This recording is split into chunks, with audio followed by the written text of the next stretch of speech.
ఇలా మనము సామెతల గ్రంథము 14వ వచనాన్ని మనం చదువుకున్నాం. 17వ అధ్యాయం 14వ వచనము.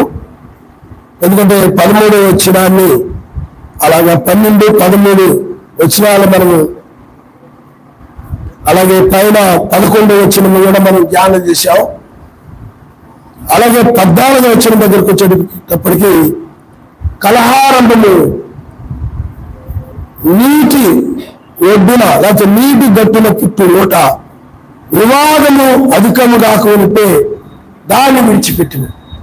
ఈ 17వ వచనాన్ని మనం వచ్చే వారం మనం ధ్యానించేద్దాం. వివాదము అధికము కాకపోతే దాన్ని విడిచిపెట్టును.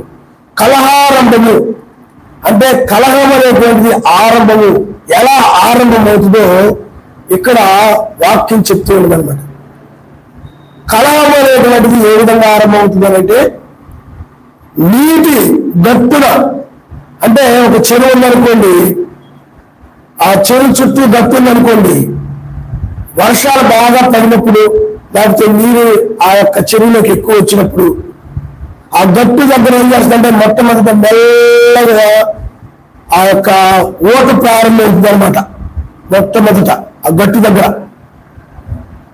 దాన్ని అధికంగా ఏం చేస్తారు చెప్పండి, అది అధికమైపోయింది అనుకోండి, ఆ కట్ట తగ్గిపోయి ఊరి మీద పడిపోతుంది అనమాట. అందుకని ఆ ఆ ఓట కొద్దిగా ఉన్నప్పుడే దాన్ని ఏం చేయాలంటే దాన్ని మట్టేసి లేకపోతే ఆ ఓట ఎక్కువ కాకుండా ప్రయత్నం చేయాలి. ఇక్కడ కలహారంభం విషయంలో కూడా కలహ విషయంలో కూడా ఏదో చెప్తున్నాడు అనమాట. కలహం అనేది కూడా నీటి ఒడ్డున పుట్టేటువంటి ఒక చిన్న ఓట లాంటిది. ఇక్కడ నీటి గట్టున పుట్టు ఓట చిన్నగా మొట్టమొదటి వస్తుందంటే ఆ విధంగా గట్టున తేమగా కనపడుతుంది అనమాట. అంటే మట్టి అంతా తడిసిపోయి ఏమవుతుంది చెప్పండి, ఆ ఓటకి తేమ కనపడుతుంది. అప్పుడే కనుక జాగ్రత్త పడకపోతే ఆ కట్ట తెగిపోయి ఏమైపోతే నాశనం చేస్తాం, లేదా ఊరిని మించేస్తాం అనమాట. అందువల్ల ఇక్కడ కలహం కూడా అలాంటిదే. కలహం అనేది అంత ప్రమాదకరమైంది. అందుకని ఇక్కడ కలహారంభము నీటి గట్టున పుట్టు ఓట వంటిది. అధికము కాకమునిపే, అది ఎక్కువ కాకముందే ఆ కలహం అలా ఎక్కువైపోయి తగదకుండా వెళ్ళిపోయేదాకా కాకుండానే ముందుగానే దాన్ని ఏం చేయమని చెప్పండి, ఆ వివాదములు ఆ యొక్క దాన్ని విడిచిపెట్టేసాయి. ఇప్పుడు ఇద్దరు మనుషుల మధ్య చిన్నగా అమ్మేది ఫస్ట్ లో, అది పెద్దగా ఏమదు, అది అధికమవుతుంది అనుకోండి, ఏం చేయాలి చెప్పండి, ఎవరొకరు తగ్గాలి, వదిలేసేయాలి. అలా కాకుండా వాళ్ళు అంటున్నారు కాబట్టి నేను ఎందుకు తగ్గాలి, ఉండాలి, నేను ఇస్తాను, వాళ్ళ ముందు ఆగమన్నప్పుడు నేను ఆగుతాను అన్నట్టుగా పోటీగా ఉన్నారనుకోండి, అది ఏమైపోతుంది చెప్పండి, చాలా ప్రమాదం అయిపోతుంది. ఒకవేళ ఎన్నైనా అన్నప్పటికీ కూడా నువ్వు వాక్యాన్ని పాటించాలి. నువ్వు క్రైస్తవుడు కాబట్టి, నువ్వు ఆయన బిడ్డ అయినావు కాబట్టి, ఎన్ని అన్నప్పటికి కూడా, ఎన్ని మాట్లాడినప్పటికీ కూడా నువ్వు అది సహిస్తూ ఏం చేయాలి చెప్పండి, ఆ కలగము ఆరంభం అంటే అధికము కాకమునిపే, ఎక్కువ కాకమునిపే అతనికి లేఖనాలు తెలియకపోవచ్చు, లేకపోతే లేఖనాలు మరిచిపోయి ఉండొచ్చు, లేకపోతే అతను క్రైస్తవుడు కాకపోయి ఉండొచ్చు, ఇష్టం వచ్చినట్లు మాట్లాడుతూ ఉండొచ్చు. కానీ నువ్వేం చేయాలి చెప్పండి, ఈ వాక్యాన్ని పెట్టుకోవాలి. అధికము కాకమునిపే కలహం ఉండకూడదని చెప్పి ఏం చేయాలి చెప్పండి, దాన్ని వెంటనే ఆ వివాదాన్ని విడిచిపెట్టేయాలి. వివాదం అధికం కాకమునిపే, ఎక్కువ కాకముందే, నువ్వు మా ఇంటికి రావద్దు, నేను మీ ఇంటికి రాను, నువ్వు నాతో మాట్లాడదు, నేను నీతో మాట్లాడను అనే స్థితికి వెళ్ళకముందే ఇదేం చేయాలి చెప్పండి, ఆ కళను ఆరంభము అయినప్పుడే ఇది అధికమైపోయేలా ఉందిరా, ఇది పెద్దదైపోయేలా ఉందిరా అని కనిపించినప్పుడు దాన్ని వెంటనే చేయాలి చెప్పండి, ఆపేసేయాలి. దాన్ని అధికంగా మనం ఏం చేయాలి, ఫర్ ఎగ్జాంపుల్ మీ ఇంటి పక్క వాళ్ళతో కావచ్చు, లేకపోతే ఒకవేళ కళలు అనేవి ఎక్కడైనా ఉంటాయి, ఊరికి మధ్య ఉంటాయి, దేశానికి మధ్య ఉంటాయి, ఇళ్లలో ఒకరి మధ్య ఒకరికి ఉంటుంటాయి, ఈ విధంగా కలహాలు అనేటువంటివి ఉంటాయి. అప్పుడు ఇంట్లో కలహం అనుకోండి, నువ్వు వెంటనే ఇది అధికమైపోద్ది అనుకున్నప్పుడు దాన్ని వదిలేయాల్సింది. అంతేగాని దాన్ని నేను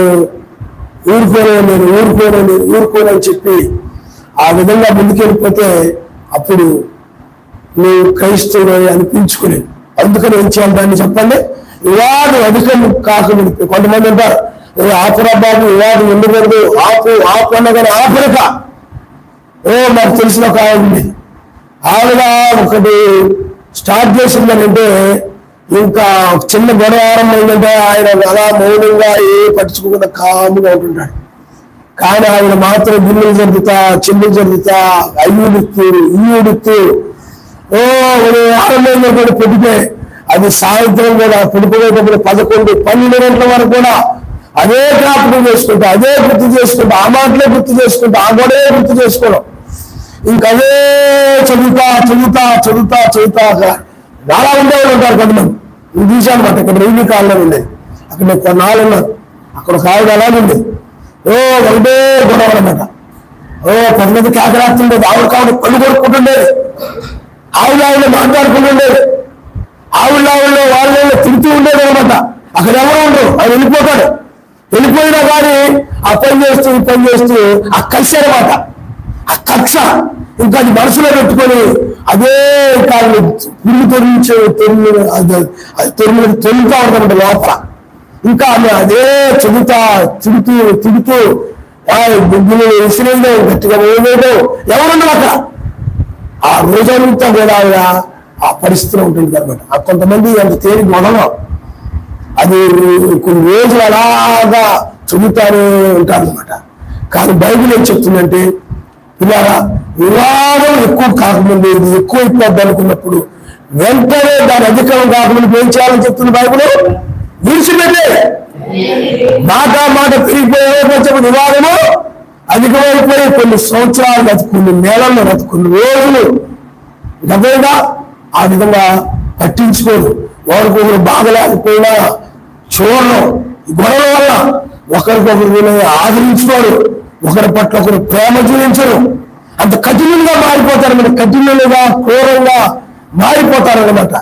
మారిపోయి చాలా భయంకరంగా తయారైపోతారు అన్నమాట. అందుకని వివాదం ఎప్పుడైనా ఆరంభమైనటువంటి కలహం అనేది వెంటనే దాన్ని ఏం చేయాలి చెప్పండి, అధికంగా దాన్ని విడిచిపెట్టేయాలి. అందుకనే బైబిల్ ఇంకొక మాట 9వ వచనంలో ఏంటంటే, ప్రేమను వృద్ధి చేయగోరేవాడు తత్వికమును దాచిపెట్టును, జరిగిన సంగతి మాటికి ఎత్తువాడు మిత్రభేదము చేయను. అందుకనే నువ్వు ఏదైనా ఒక సంఘటన జరిగిందనుకోండి, ఆ ప్రేమ ఏం చేస్తుంటే తప్పుదాని నాయన అతను తెలియదు ఆయన క్షమించిన ఆయన, నీ సహోదరుని విషయంలో చేశాడు అనుకోండి, ఎవరి విషయంలో చేసిన ఆయన అతను తెలియదు ఆయన, అది క్షమించిన ఆయన, లేకపోతే నీకు విరోధంగా ఇలా అన్నాడు అనుకోండి, క్షమించిన ఆయన అతను మార్చిన ఆయన ప్రార్థన చేయి. ప్రధానంగా అన్నారు, మీరు ఒకరినొకరు క్షమించుకొని మీరు కలిసి ఉండండి అన్నాడు. అయితే మీరు ఒకరినొకరు క్షమించుకోండి. ఎందుకంటే బైబిల్ ఏం చెప్తుందంటే, నీ సహోదరుని ఎదురుగా నీ సహోదరునిగా నువ్వు క్షమించకపోతే, నీ ఎదుటి వారి యొక్క పాపములను నువ్వు క్షమించకపోతే పైన ఆయన కూడా క్షమించడు, నీ పాపాలు క్షమించడు. బైబిల్లో మనం చూద్దాం. మనము కొలస్సీలకు రాసిన పత్రిక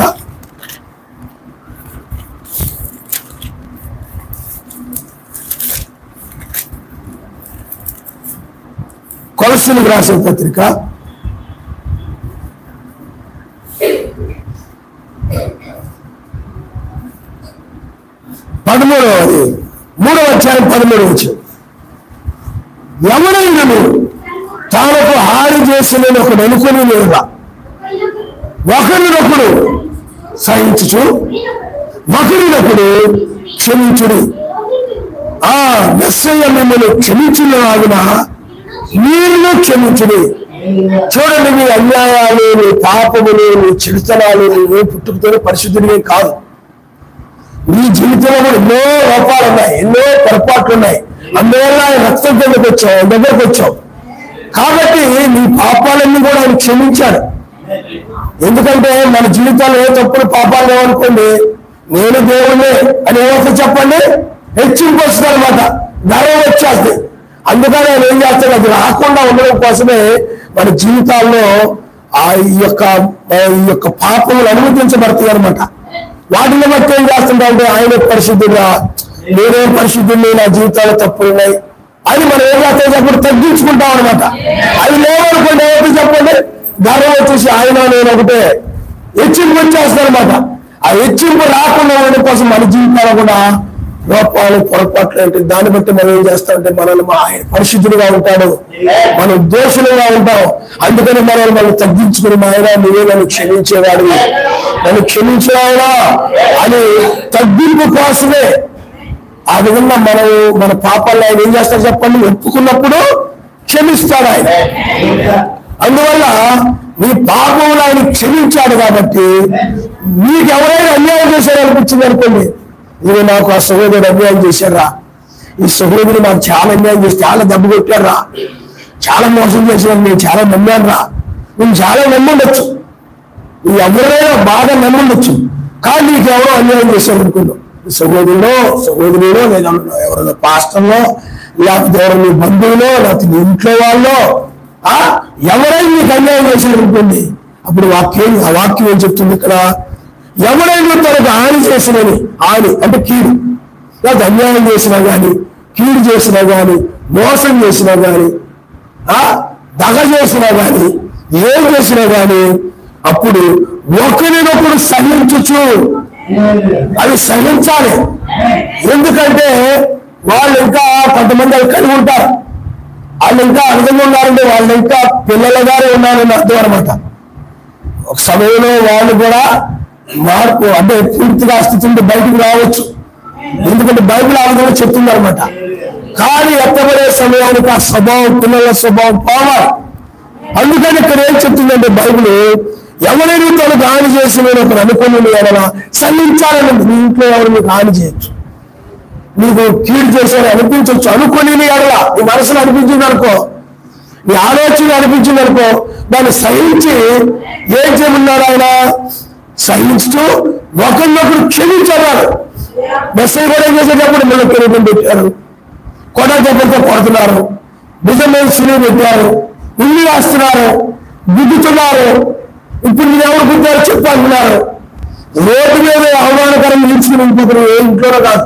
మన కాలంలో ఏమన్నా మీరు కొడితే కొట్టారు కానండి, బజార్లో మాత్రం కొట్టుకుని ఇంట్లో కట్టండి అంతా కొట్టినాడు. అంటే బజార్లో నీకు ఎలా ఉంటుంది, నలుగురిలో అవమానం ఉంటుంది, నువ్వు మరి మనిషి వాళ్ళ అవమానం ఫీల్ అయిపోతుంటారే.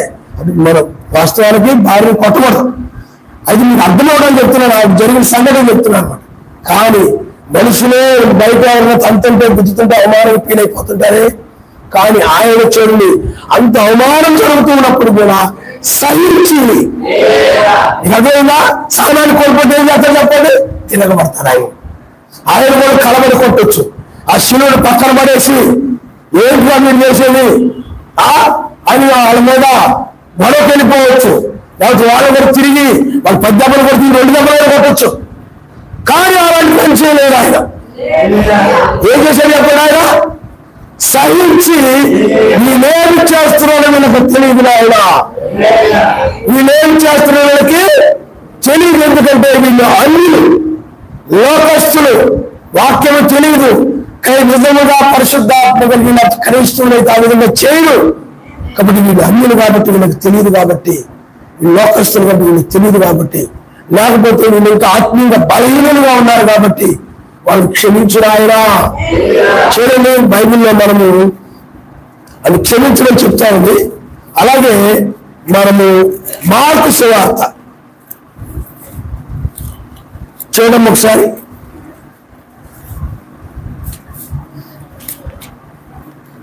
హల్లెలూయా.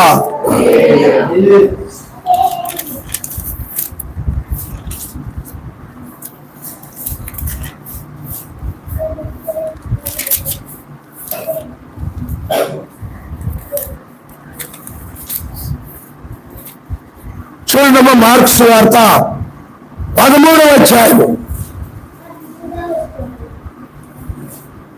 13వ వచనం. నా నామము నిమిత్తము అందరి చేత మీరు ద్వేషించబడతారు, అంతం వరకు సహించేవాడు. చెడు రక్షించబడాలి ఏమన్నా చెప్పండి, సహనం ఉండాలి, క్షమించాలి. అంతం వరకు అంటే చివరి వరకు. అందుకని ప్రేమ దీర్ఘకాలము సహించును అను. ప్రేమ ఏం చేస్తే చెప్పండి. ఇప్పుడు నువ్వున్న పిల్లవాడిని ఏదో కొడతావు అనుకోండి, ఆడు తిరగబడి నేను కాలం ఎందుకంటే నీ మీద ప్రేమను బట్టి. నీకు అర్థమవుతుందా? నీ మీద ప్రేమను బట్టి. అలాగే ఒకరి మీద ఒకరికి ప్రేమ ఉన్నప్పుడు ఏం చేస్తామంటే ఒకరినొకరిని ఆయన జాలి ఆ ప్రేమను బట్టి క్షమించిన ఆయన, తెలియదు నాయన, లేకపోతే అతడు తొందరపడుతున్నాయన, తెలియదు నాయన, క్షమించిన ఆయన అని చెప్పి మనం సహనం ఏం చేయాలి చెప్పండి, ప్రార్థన చేయాలంటే. మనం అన్యుల వలె లోకస్తుల వలె మనం ఉండకూడదు. ఆయన బిడ్డల వలె మనము ఆయన ఎలా ఉన్నాడో అదే విధంగా మనం ఉండాలి. అంటే ఆ సహనం ఉండాలి. మరి నువ్వు సహించాలి. బైబిల్లో ప్రాణాలు ఉంటాయి. మనం ఉన్న ఈ లోకంలో బోధలు సిద్ధాంతాలు అవన్నీ ఉన్నాయి, కానీ వాటన్నిటి కూడా మనము సహించదు. బైబిల్లో మనం చూస్తుంటాం. కానీ సంఘం దగ్గరకు వచ్చేసరికి ఏం చెప్తున్నాడు, ఒక్కరినప్పుడు సహించు అని చెప్తున్నాడు. హల్లెలూయా, హల్లెలూయా. కాబట్టి అలాగనే మనం సహనాన్ని కోల్పోయి మనము ఎవరిని కూడా యాని కూడా ఎక్కిని కూడా మనము చెయ్యము, మెస్సీ కూడా చేయలేదు.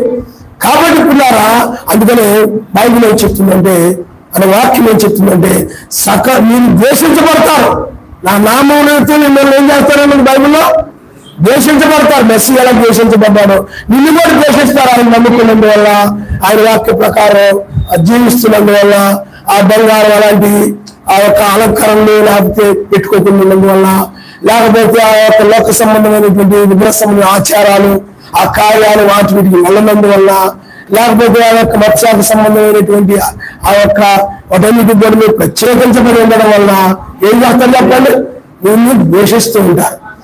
ద్వేషం ఎందుకంటే క్రైస్తవులు అని అంటే, ఆయన బిడ్డలు అని అంటే ఈ లోకం సాతానుడు కాబట్టి, లోకం దృష్టిని ఉన్నది కాబట్టి ద్వేషిస్తారు. కానీ మనం ఏం చేయాలి, వాళ్ళు ద్వేషిస్తున్నారు కదా మనం ద్వేషించకూడదు.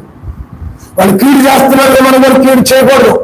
అందుకనే దాన్ని వివాదము కలగకుండా ఉండాలంటే, వివాదం అధికం కాకుండా ఉండాలంటే, ఆ కలవ ఆరంభమైనప్పుడు దాన్ని అధికం కాకుండా ఉండాలంటే నువ్వు సహించి క్షమించిన ఆయన అని చెప్పి ప్రార్థించి, నువ్వు రక్షించబడాలనుకుంటే, రక్షించబడాలి, పరలోక రాజ్యానికి రావాలి, వెయ్యేళ్ళ పాలనలో ఉండాలి అని అనుకుంటే అంతవరకు సహించితేనే రక్షించబడతారు. సహనం లేకపోతే రక్షణ పొందరు. అది చాలా ప్రాముఖ్యమైనటువంటిది. అలాగే బైబిల్ అందుకని క్షమించాలి. చూడండి, ఇంకొక మాట మనము చూడండి, మార్కు సువార్త 11వ అధ్యాయం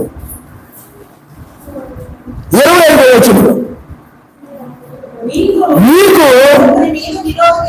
ఒకరి మీద విరోధం ఏమైనను కలిగి మీరు విలువబడి ప్రార్థన చేయనప్పుడెల్లను వాడిని క్షమించుడి, అప్పుడు పరలోకమందున్న మీ తండ్రి మీ పాపములు క్షమించడు. అందుకని క్షమాగుణము లేని వారే, క్షమించే గుణము లేని వారే. ఇప్పుడు మనం హిందూ గ్రంథాలు మనం చూస్తున్నాం, బైబిల్కి హిందూ గ్రంథాలకు తేడా. ఇప్పుడు రాముడు కానీ వీళ్ళందరూ కూడా అనుకోండి, క్షమించే స్వభావం లేదు. అందుకని వాళ్ళు ఏం చేసేవారంటే దుష్టుని సంహరించేసేవారు, చంపేసేవారు. అందుకని క్షమించే స్వభావం లేని వాళ్ళు కొట్టడం, తన్నడం, గుద్దడం, చంపేయడం ఇవన్నీ చేస్తుంటారు. మనం కీడు చేయడం, కూతురు తిట్టడం ఇవన్నీ చేస్తూ ఉంటారన్నమాట. క్షమించే స్వభావం కలిగిన వారు మెస్సయ్య. అందుకని దుష్టులు సంహరించిన, దుష్టులు క్షమించాడు ఆయన. దుష్టులు ఏం చేశారు చెప్పండి, క్షమించాడు. అందుకనే దుష్టులు మారాలని కోరుకునేవాడు ఆయన. అందుకని క్షమించిన ఆయన. క్షమిస్తే వాళ్ళు కూడా పరలోకం వస్తారని అందుకని క్షమించిన ఆయన వాళ్ళు కూడా, ఎందుకంటే వాళ్ళు ఒప్పుకోవట్లేదు, వాళ్ళ పాపాలు నువ్వు ఒప్పుకోవాలా. బైబిల్లో నెహెమ్యా గ్రంథంలో చూసిన ప్రజల పాపాలను బట్టి, నాయన ఆ పాపాలను చేసింది వాళ్ళు కాదు, నేను నాయన చేస్తున్న జనులు కానీ నేను నాయన చేస్తుందని చెప్పి వాళ్ళ పాపాలు తొలొప్పుకునేవాడు అనమాట. అలాగే నువ్వు కూడా ఒప్పుకోవాలి, వాళ్ళు ఏం చేస్తారు వాళ్ళు తెలియదు ఆయన, వాళ్ళు క్షమించిన ఆయన. వాళ్ళు చేసే వాటిని బట్టి ఈయన ఒప్పుకుంటున్నారు. అలాగే మీరు కూడా నిన్ను ఎవరు ద్వేషిస్తున్నారు అనుకోండి, నాయన అతను తెలియక ద్వేషిస్తున్నాను, అతను క్షమించిన ఆయన.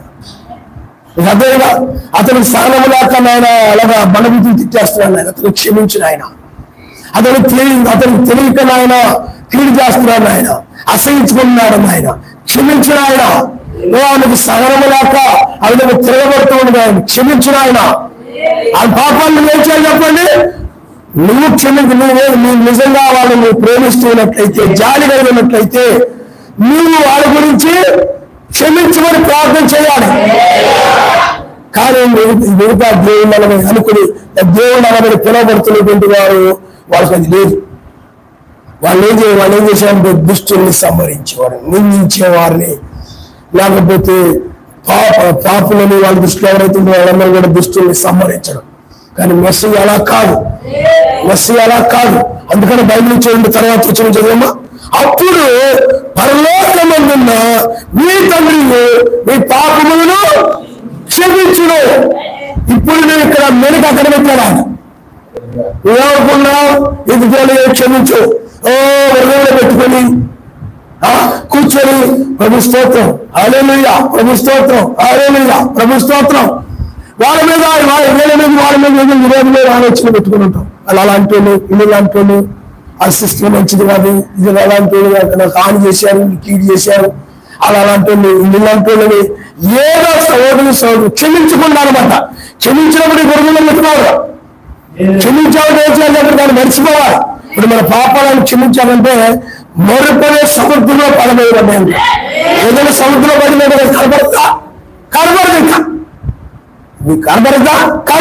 అలాగే మన పాపాలు కూడా ఏమైపోయి ఆయన క్షమించినప్పుడు ఇంకా మన పాపాలు కనబడవాలి. అలాగే నువ్వు కూడా క్షమించావనుకోండి, నీ హృదయంలో ఎవరి పాపాలు హృదయంలో వాళ్ళు చూడగానే నీకు గుర్తుకొస్తున్నట్టు నువ్వు క్షమించలేదు అన్నది. అవి నువ్వు ఎప్పుడైతే క్షమించకుండా ప్రార్థన చేస్తున్నా నీ పాపాలు అక్కడ క్షమించబడు. గుర్తుపెట్టుకుని ఎప్పుడైతే నువ్వు క్షమించావో ఎదుటి వారి నీకు విరోధంగా ఉన్నవారి అప్పుడే నీ జీవితంలో క్షమించబడతాయి. నీకు అర్థమవుతుందా? నువ్వు ఎదుటి వారు ఏమి క్షమించకుండా ఉండకుండా వారి జీవితం వాళ్ళు తప్పుదారు. అందుకని ప్రేమ ఎప్పుడైనా చెప్పండి సహించి క్షమిస్తున్నారు అనమాట. ఆ తప్పిన వల్ల ఏం చేసి చెప్పండి దాచిపెడుతుంది. అంటే క్షమించిన తర్వాత ఇంక అక్కడెక్కడ వాగు వాళ్ళని వాళ్ళు ఇళ్ళ వచ్చి బ్రదర్ నన్ను క్షమించదు, నాకు పొరపాటు అన్నానుకోండి తప్పని అన్నా నువ్వు క్షమించేసాడు బ్రదర్ అన్నావు అనుకోండి. వెళ్ళిపోయిన తర్వాత వాళ్ళు ఇలాగా అది మొత్తం చెప్తున్నావు అనుకోండి. అప్పుడు ఏం చెప్పండి నువ్వు క్షమించలేదన్నా. అదేగా ఆ జరిగిపోయిన విషయం ప్రేమ ఏం చేస్తే తప్పుదోని దాచిపెట్టేస్తుంది ఎదుటి వాళ్ళకి. అంతేగాని అదే కనుక ఈ ప్రేమలో ఏం చేస్తాడంటే ఆ జరిగిన విషయాన్ని మాటిమాటికి ఎత్తుతూ ఉంటాడన్నమాట. జరిగిన విషయాన్ని మాటిమాటి జ్ఞాపకం చేస్తుంటారు. ఎప్పుడో ఒక జ్వరం జరిగింది ఎవరో ఎప్పుడో ఒక మాట అనుకోండి, అదే విషయాన్ని నువ్వు పలానప్పుడు అలా అన్నది, పలానప్పుడు ఇతడు ఎలా అన్నారు, పలానప్పుడు ఇవిడలా ఉంది, అదే పదే జ్ఞాపకం చేసుకుని ఆ మిత్రభేదాన్ని కలుగు చేసుకుంటా ఉంటారు. అందులో క్షమించిన తర్వాత ఇక మాటిమాటికి దాన్ని ఎత్తుకోవాలి. మాటిమాటికి దాని ప్రస్తావనక రాకూడదు. వచ్చిందంటే మళ్ళీ నీ పాపాలు బయటకు తెస్తాయి. నీకు అదేంగా నీ పాపాలు క్షమించబడాలని నువ్వేం చేయాలి? ముందు నీకు విరోధంగా ఎవరైనా నీకు విరోధంగా మాట్లాడినట్టుగా ఎవరైనా అనిపిస్తే వాళ్ళని క్షమించినప్పుడే నీ క్షమించబడతాయి. నువ్వు క్షమించకుండా వాళ్ళు హృదయంలో పెట్టుకొని వచ్చి ప్రార్థన చేసి దాన్ని బయటకు చదివి పాటలు పాడి నాకు ఇంటి దగ్గర కూడా అనేటట్టు తిరిగినా నీ పాపాలే క్షమించబడలేదు. ఏమి క్షమించబడ నీ పాపలే. అందుకని ఇక్కడ ఆయన ఏం చెప్తున్నారంటే అందుచేత ప్రార్థన చేయనప్పుడు మీరు చూడండి, మీకు ఒకరి మీద విరోధం ఏమైనా కలిగిన మీదలా మీరు నిలబడి ప్రార్థన చేయనప్పుడల్లా వాడిని క్షమించుడి. ఆయన క్షమించిన ఆయన. అందుకని సహించడం అంటే క్షమించడమే. సహించడం అంటే ఏం చెప్పండి? క్షమించడమే. సహనంతో ఏం చేయాలి? నువ్వు క్షమించాలంటే నీకు ఎంతో సహనం ఉన్నట్లు లెక్క. అంతే కదా మరి. అందువలన పిల్లారా అప్పుడు పరలోకమందున మీ తండ్రి అప్పుడు అంటున్నాడు అక్కడ. అప్పుడు నీకు నువ్వు ప్రార్థన చేసుకునేటప్పుడల్లా నీకు మీరు ఫలానా విరోధులా, నీకు విరోధులుగా ఎవరు ఆలోచనకు వస్తున్నారు, ఆయన వాళ్ళకి క్షమించయా, వాళ్ళు నరకానికి వెళ్ళకుండా పరలోకి వచ్చేలాగా సహాయం చేయను ఆయన అని చెప్పి నువ్వు ప్రార్థన చేయి. వాళ్ళు కూడా రక్షించబడేలా సహాయం చేయాలి. వాళ్ళకి తెలియదు ఆయన, వాళ్ళ పాపాలు నేను ఒప్పుకుంటున్నాను, ఆయన క్షమించిన ఆయన అని ఎప్పుడైతే నువ్వు ప్రార్థన చేస్తుంటావో అప్పుడు ఇక్కడ నీ జీవితంలో ఉన్నటువంటి పాపాలన్నీ కూడా క్షమించబడతాయి, నువ్వు పరిశుద్ధులు అవుతావు. లేకపోతే అవ్వవు. నువ్వు ఎంత భక్తి చేసినా, ఎంత ప్రార్థన చేసుకున్నా, నీ ఇది వాళ్ళ మీద వీళ్ళ మీద ఏ విరోధంగా ఉన్న ఏమైనా ఉన్నట్లయితే క్షమించకుండా అవి వాళ్ళు షాపులు నీతి మంత్రులు అనుకుంటూ కనుక ప్రార్థన చేస్తూ వెళ్ళదు. శంకర్ పరిశీలన ప్రార్థన ఎందుకే వెళ్ళలేదు. పరిశీలన ఏం చేయాలి? ఆ శంకర్ ప్రార్థన చేస్తూ ఉన్నాడు. ప్రార్థన చేస్తుందంటే తన పాపాలు ఒప్పుకుంటూ నేను పాపినయ్యా, నన్ను క్షమించయా అని శంకరి ప్రార్థన చేసుకున్నాడు. పరిశీలన అనుకున్నాడు, నేను నీతిమంతుడిని, నేను పరిశుద్ధుని, నేను భక్తిపరుని అనుకున్నాడు. కానీ వాస్తవానికి ఇతర పాపాలు క్షమించబడాలంటే అతని శంకరి యొక్క పాపములు నాయన అతను తెలియదు నాయన, అతను క్షమించిన ఆయన అని ఎప్పుడైతే ప్రార్థన చేస్తాడో అప్పుడే ఇతర పాపాలు క్షమించబడతాయి. అది గుర్తుపెట్టుకోవాలి. చాలా మంది ఏం చేస్తున్నారంటే చాలా సంఘాల్లో ఇలాగే ఉంటుంటారు అనమాట. ఒకరింటి ఒకరు పడదు, ఒకరింటి ఒకరు కలుసుగా, ఒకరింటి ఒకరు ద్వేషము, ఒకరు మాట్లాడితే నచ్చదు, ఒకరు మాట్లాడితే గిట్టదు. ఇలాగా ఒకరింటి ఒకరు గౌరవిస్తే ఇంకొకరు తట్టుకోలేరు, ఇంకొకరితో మాట్లాడితే ఇంకొకరు తట్టుకోలేరు. ఇలాగా ఒకరు ఏదైనా ప్రేమగా మాట్లాడితే ఇంకొకరు తట్టుకోలేరు. ఈ విధంగా అసలు రకరకాల అభిప్రాయాలు ఉంటాయి, భేదాభిప్రాయాలు ఉంటుంటాయి అనమాట. కానీ అందరూ కలుసుకొని అని పాట పాడుతూ ఉంటారు, వాక్యం వింటూ ఉంటారు, ప్రభు స్తోత్రం అంటుంటారు, వందనాలు చెప్పుకుంటారు. క్షమించుకోవడం లేదు అక్కడ. అదేది అక్కడ ఒకరినొకరు గిట్టులు ఆ విధంగా ఉంటూ పైకి మాత్రం తన్నప్పండి భక్తి చేస్తున్నట్టు ఉంటారు. వాళ్ళ పాపాలు క్షమించబడవు.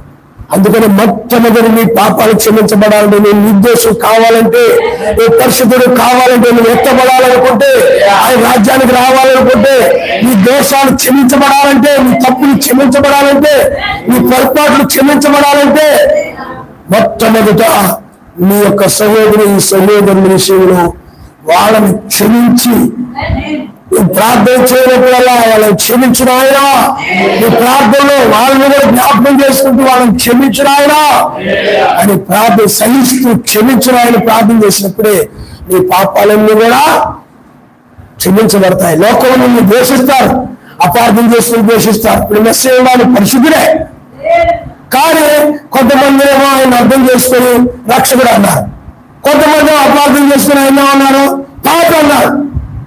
అర్థమైందా నీకు? అలాగే నిన్ను కూడా నువ్వు ఆయన కుమారుడే. కొంతమంది ఏం చేస్తారు, అర్థం చేసుకుని ఈయన నిజమైన మార్గంలో ఉన్నారా, నిజమైన క్రైస్తవులు అంటారు. అదే కొంతమంది ఏమని చేస్తారు, నేను అపార్థం చేసుకుని ఏ క్రైస్తవులు వీళ్ళు. అర్థమైందా? నిన్ను ఒక పార్టీగా మాట్లాడే వాళ్ళు ఉంటారు. ఈ రెండు రకాల మనుషులు ఎక్కడైనా ఉంటుంటారు, ప్రతి కాలంలో ఉంటుంటారు. కానీ ఆది వాళ్ళు వీళ్ళు మంచిగా అంటున్నారా చెడుగా అంటున్నారా అది కాదు, ఇది ముఖ్యమన్నమాట నీ జీవితం. ఆయన నమస్కారం అలేలుయా అలేలుయా. వాళ్ళు ఎక్కడైనా ప్రతి కాలంలో ఉన్నారు. ఆ రెండు రకాలైన గుంపులు ప్రతి కాలంలో ఉన్నారు. అయినా కానీ నిన్ను ద్వేషించే వాళ్ళే ఎక్కువ మంది ఉంటారు, నీ గురించి చెడుగా చెప్పుకునే వాళ్ళే ఎక్కువ మంది ఉంటారు, నీ గురించి మంచిగా మాట్లాడుకో తక్కువ మంది ఉంటారు. మోసే కాలంలో ఉన్నారు 20 లక్షల మంది బయలుదేరారు, అందరూ వ్యతిరేకంగా మాట్లాడుతున్నారు, అందరూ కూడా మోసే వ్యతిరేకంగా మాట్లాడుతున్నారు. మరి ఇద్దరు మాత్రం మంచిగా మాట్లాడుతున్నారు. అంటే 10 లక్షలకు ఒకరు మంచిగా మాట్లాడుతున్నారు. అందరూ కూడా మోసే ఏం చేస్తున్నప్పుడు మమ్మల్ని మోసం చేసావు, మమ్మల్ని ఐగుప్తుని తీసుకొచ్చావు రకరకాలుగా. అందువల్ల నువ్వు వాళ్ళు మంచిగా మాట్లాడలేదని వీళ్ళు చెడుగా మాట్లాడుతున్నారు అనేది కాదు. నువ్వు చెడుగా మాట్లాడుతున్నారు కొన్ని చెడుగా అన్నారు అనుకోండి, వాళ్ళని క్షమించండి. మొదలైనా నీ చుట్టూ ఉన్న వాళ్ళందరూ కూడా నేను చెడుగా మాట్లాడు, క్షమించు ఆయన, క్షమించు, నీ పాపాలు క్షమించబడతాయి. మొదలైనా అని బయలులో చెప్తుంది, నీ మంచిగా ఉన్న వారిని ప్రేమిస్తూ నీకు చెడుగా మాట్లాడే వాళ్ళని ద్వేషించమని బైబిల్ చెప్పడం లేదు. మంచిగా ఉన్న వాళ్ళు ఎలా ప్రేమగా మాట్లాడతామో ద్వేషించే వారితో కూడా అదే మనసు మీద ఉంది.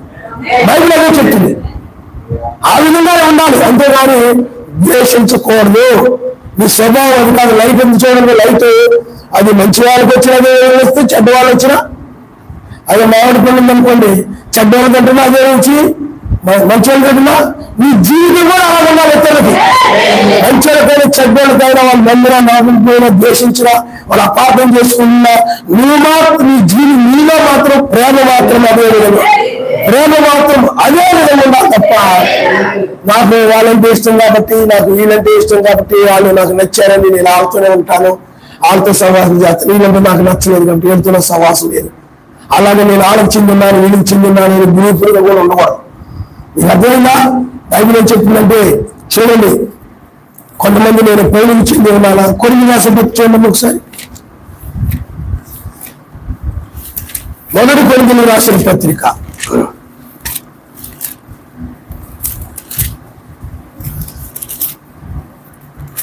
చూడమ్మా. హల్లెలూయా.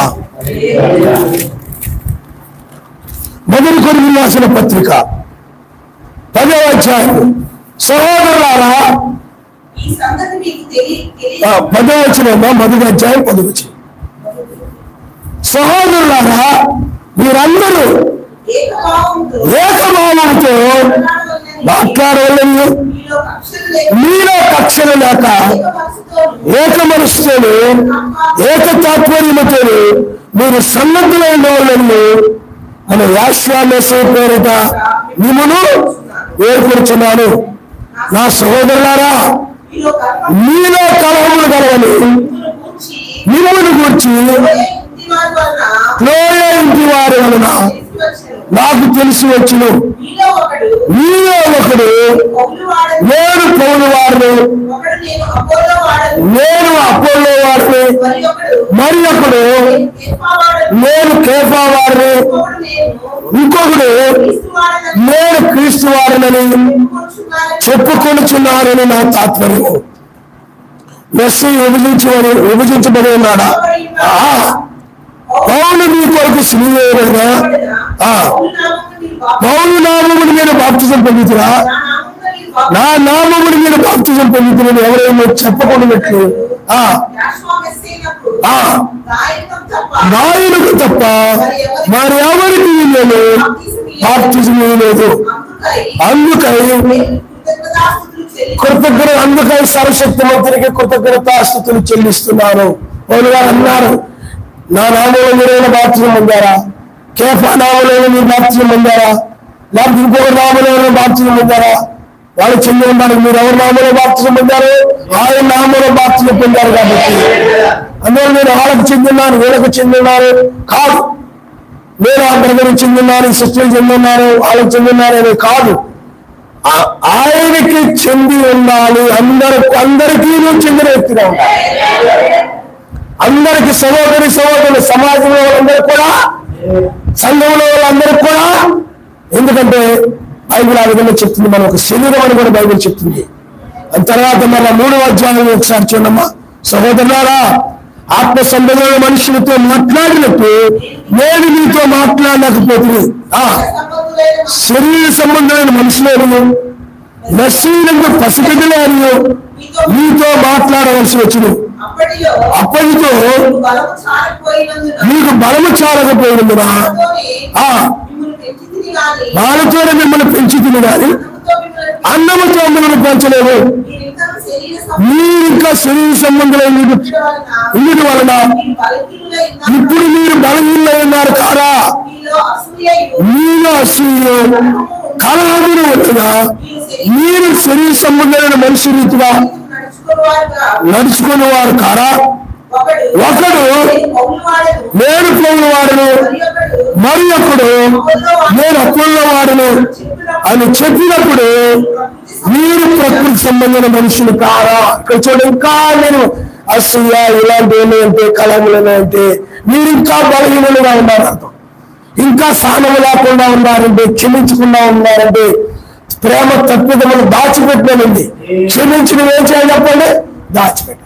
ఆ విధంగా లేకుండా మాటికి ఆ యొక్క మిత్ర భేదాలు వారి గురించి వీరి గురించి అనుకొని ఆలోచన అనుకొని ఆ భేదాలు పెట్టుకుంటూ ఉన్నట్లయితే, కలహాలు పెట్టుకుంటూ ఉన్నట్లయితే అప్పుడు అక్కడ బలహీనులుగా ఉన్నట్టే, ఇంకా లోక సంబంధ మనుషులుగా ఉన్నట్టే అన్నారు పౌలు గారు. అందుకని ఇంకా కొరింథీ సంఘము నా మీద బాప్తిజం పొందిన సంఘమే ఆయన యొక్క రాకడ కొరకు కనిపెడుతున్న సంఘమే, కానీ ఇంకా అక్కడ అలాంటి పరిస్థితులు ఉన్నారు. అందుకు అంటున్నాడు పౌలు గారు, ఇంకా మీరు బలహీనమైన వారు కారా? అందుకనే చూడండి, అప్పటిలో మీకు బలము చాలకపోయిన పాలతో మిమ్మల్ని పెంచుతూ కానీ అన్నముతో మిమ్మల్ని పెంచలేదు అంటున్నాడు. కాబట్టి ఇంకా బలహీనులుగా. కాబట్టి పిల్లారా, అందుకని ఒకరినొకరు ఏం చేయాలి చెప్పండి? క్షమించుకుని. ఆ కలహం ఆరంభమైందనుకోండి, అధికము కాకపోతే ఒకరినొకరు క్షమించుకొని దాన్ని విడిచిపెట్టేయాలి. క్షమించుకోవాలి. నీవు నీ ఇంట్లో నీ యొక్క సహోదరులు కానీ, నీ భార్య కానీ, నీ భర్త కానీ, పిల్లలు కానీ, తల్లిదండ్రులు కానీ, అన్నదమ్ములు కానీ, అక్కచెల్లెలు కానీ, ఎవరైనా కానీ, ఎందుకంటే కళాలు ఎక్కడైనా ఉంటాయి కాబట్టి నువ్వు క్షమించడమే, సహించడం, క్షమించడం. అప్పుడే నీ పాపాలు క్షమించబడతాయి. నేను క్షమించడం, సహించడం అన్నావు అనుకో, నీ విషయంలో కూడా సహించడం, నిన్ను క్షమించడం. అది గుర్తుపెట్టు. నువ్వు ఏం ఇచ్చుతావో అదే పోసుకుంటావు. నీ ఎదుటి వాళ్ళు ఇస్తుందా, ఎదుటి నీ సహోదరి విషయంలో, లేకపోతే నీ యొక్క నీతో ఉన్నవారితో నువ్వు ఏం ఇచ్చుతావో దాన్ని నువ్వు కోసుకుంటావు. నువ్వు ద్వేషాన్ని ఇస్తావు అనుకో, నువ్వు ద్వేషాన్ని కొట్టుకుంటావు. నువ్వు సహించకుండా, క్షమించకుండా, నేను క్షమించడం, ఏదో తేల్చేవాడు నేను ఊరుకోను, యాక్ట్ అటు ఇటు చేరిపోవాలి, నేనుండాలో ఆడుండాలో యాక్ట్ అనేది తయారైపోయి క్షమించుకుంటున్నావు అనుకో, నీ విషయంలో కూడా అలాగంటాడు. సరే దాచాలి. నేను క్షమిస్తే ఇతను, నేను క్షమించేవాడిని అయితే ఇతను క్షమించకుండా ఎలాగలా మాట్లాడతాను. కాబట్టి నేను ఇతని విషయంలో కూడా అలాగే ఉంటాను. ఎందుకంటే నువ్వు ఏమి ఇచ్చుతావో, నువ్వు ఏం చేస్తావో అదే పొందుకుంటావు అని బైబిల్ చెప్తుంది. అందువల్ల నీవు పిల్లారా ఆయన రాజ్యంలో 1000 పాలనలో ఇలా ఉండరు. నేను 6 చెందినా 2 చెందినా ఏమడను. అందరూ కూడా మెస్సీకి చెందిన వారుగా ఉంటారు. అందరూ కూడా ఒకరి మీద ఒకరు ప్రేమ కలిగి ఉంటారు. మరి ఏమి అక్కడ ఉండదు. అక్కడ ఏ విధమైన కలహాలు కూడా కాదు. ఎందుకంటే అక్కడ సాతాను ఉండడు. అసూయ, ద్వేషము ఇలాంటివి ఉన్న చోట కలహాలు ఉంటాయి. కోపము, సామెతలు రాయబడి ఉంటాయి. ఇలాంటివి ఉన్న చోటే కలహాలు ఉంటాయి. కోపము, గర్వము, అసూయ, అంటే హెచ్చింపు ఇలాంటివి ఉన్న చోటే ఆ గర్వం ఉన్న వాళ్ళు మాట అంటే పడలేదు. ఇవో దెబ్బతిన్నట్టున్నాడు వాళ్ళకి. వాళ్ళు మాట అంటే పడలేదు. గర్వం ఉన్నట్టు చాలా ప్రమాదం. నశించడానికి గర్వం లేదు. గర్వం ఉన్నట్లయితే మరి ఆయన అన్ని నిందలైన అవమానాలు పడతాడు. ఆయన అడ్డం. అదే గర్వం ఉన్నట్టు ఏం చేస్తాడు చెప్పండి? గర్వం ఉన్న వ్యక్తి జీవించుకోలేకపోతుంటాడు అనమాట. మాట అన్నా, నిందొచ్చినా, అవమానం వచ్చినా జీవించుకోలేకపోతుంటాడు. ఎవరికి అన్యాయం చేసినా జీవించుకోలేకపోతుంటాడు. కానీ మనం అలా ఉండకూడదు. క్షమించాలి. ఆయన జీవించుకోవాలి తప్పదు. వాక్యాన్ని ఏం చేయాలి చెప్పండి? సహించాలి తప్పదు. లేకపోతే నమ్మకొని నామకార్థ క్రైస్తవులు జీవించినా అన్నిటిగా జీవించిన ఒకటే. ఉన్నది ఒకే ఒక జన్మ. వాక్య ప్రకారంగా నేను ఇది వర్తమానం ప్రకారం నేను ఉండాలని నిర్ణయించుకొని నేను సహించాలి, క్షమించాలి. నేను ఆ విధంగా ఉండాలని ఏదో వినడం కోసం కాదు. వర్తమానం విన్నాడు నీ జీవితంలో దాన్ని అనుసరించడానికి చెప్తుంది. ఆ విధంగా లేకుండా కనుక ఉన్నట్లయితే, క్షమించకుండా ఉన్నట్లయితే నువ్వు ప్రమాదంలో పడతావు, విడిచిపెట్టబడతావు. ఎందుకంటే ఆయన రాజ్యానికి రారు. అందువల్ల ధనం ఉండకూడదు, అహంకారం ఉండకూడదు. అందువల్ల గర్వం ఉన్నా కానీ చెప్పండి, ఒక మాట తెలియకన్నా అనుకోండి, అహంకారాలు ఏంటిరా నువ్వు ఎంతరా, నీ బతికెంతరా అని లేచిపోతాడు అన్నమాట. లేచిపోతాడు. ఎందుకంటే నువ్వేం చేయగలరా, నా కాలు తెలుసుకున్నావు, నువ్వు ఇల్లు తెలుసుకునే ఉండాలి, నువ్వు ఎంతరా, నీ బతికెంత. ఆ గర్వం ఏం చేస్తాడు చెప్పండి, లేచిపోతాడు. ఆ గర్వం వల్ల కాలం ఎక్కువైపోతుంది, కోపం ఎక్కువైపోతుంది. అందుకని సహనం అంటే కోపం లేకుండా ఉండడం, దీర్ఘశాంతం అతడికి. అందుకని బైబిల్ చెప్తుంది, ప్రేమ దీర్ఘకాలము సహించును, త్వరగా కోపపడదు, అపకారం మనసులో పెట్టుకోదని. ఇప్పుడెప్పుడో కొడుకున్నాగా ఆలోచన వాక్యం వింటారు, వాటికి వెళ్ళిపోయిన తర్వాత ఆ కలహాలే గుర్తు తెచ్చుకుంటారు, ఆ గొడవలే గుర్తు తెచ్చుకుంటారు. అదేగా అలాగా ఉన్నట్లయితే ఆయన రాజ్యానికి రాలేదు. అందుకని ఆయన రాజ్యానికి రావాలంటే క్షమించుకున్నప్పుడు ఇంకా కలహాలు ఉండవు. ఒకరినొకరు క్షమించుకుని ఏం కలిగి ఉండాలి? ప్రేమ కలిగి ఉండాలి. ప్రేమ కలిగి ఉండాలి. హల్లెలూయా. చూడండి, మనము మత్తయి సువార్త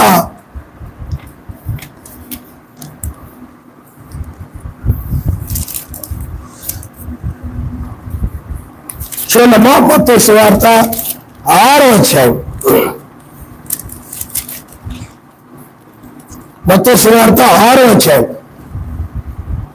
క్షమించండి 5వ అధ్యాయం 43వ వచనం. నీ పొరుగు వారిని ప్రేమించి నీ శత్రువుని ద్వేషించమని చెప్పబడిన మాట మీరు విన్నారు కదా. నేను మీతో చెప్పున్నదేమనగా,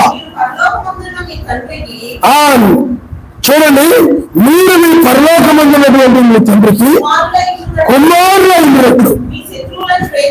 చూడండి, ఇక్కడ ఆయన కుమారులు అయినట్టు మీరు ఏం చేయాలనుకున్నాడు? ఆయన నువ్వు ఆయన కుమారుడుగా ఉండాలంటే నీ శత్రువులను ఏం చేయాలి? ప్రేమించాలి.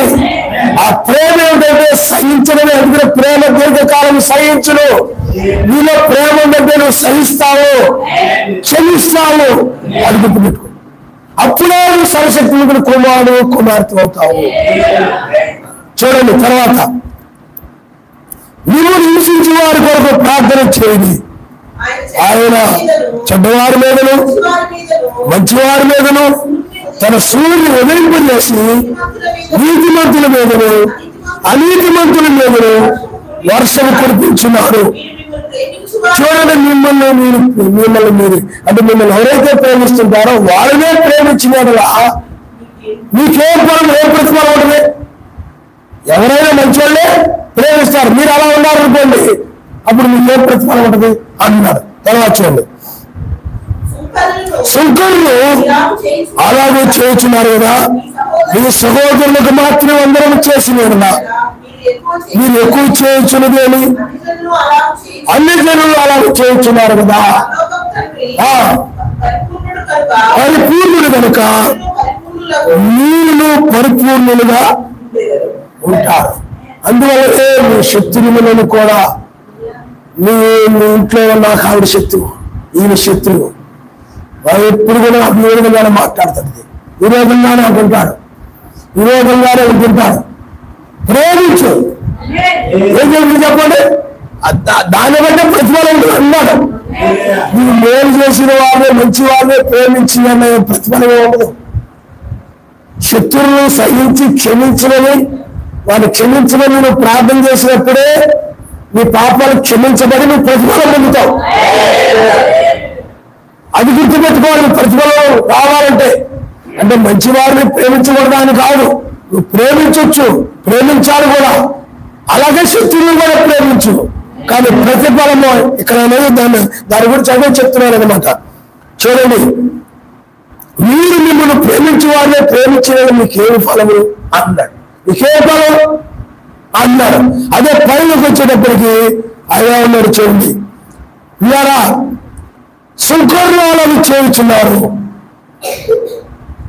కాబట్టి మీరు మిమ్మల్ని ప్రేమించిన వారిని ప్రేమించినలా. అలాగే మీరు 5వ అధ్యాయంలోని 10వ వచనం మీరు ఒకసారి చదువుకున్నాం. 11 చదువమ్మా. నా నిమిత్తము జనులు మిమ్మల్ని నిందించి హింసించి, చూడండి, మీ మీద అబద్ధముగా చెడ్డ మాటలు చెప్తున్నారు కొన్ని.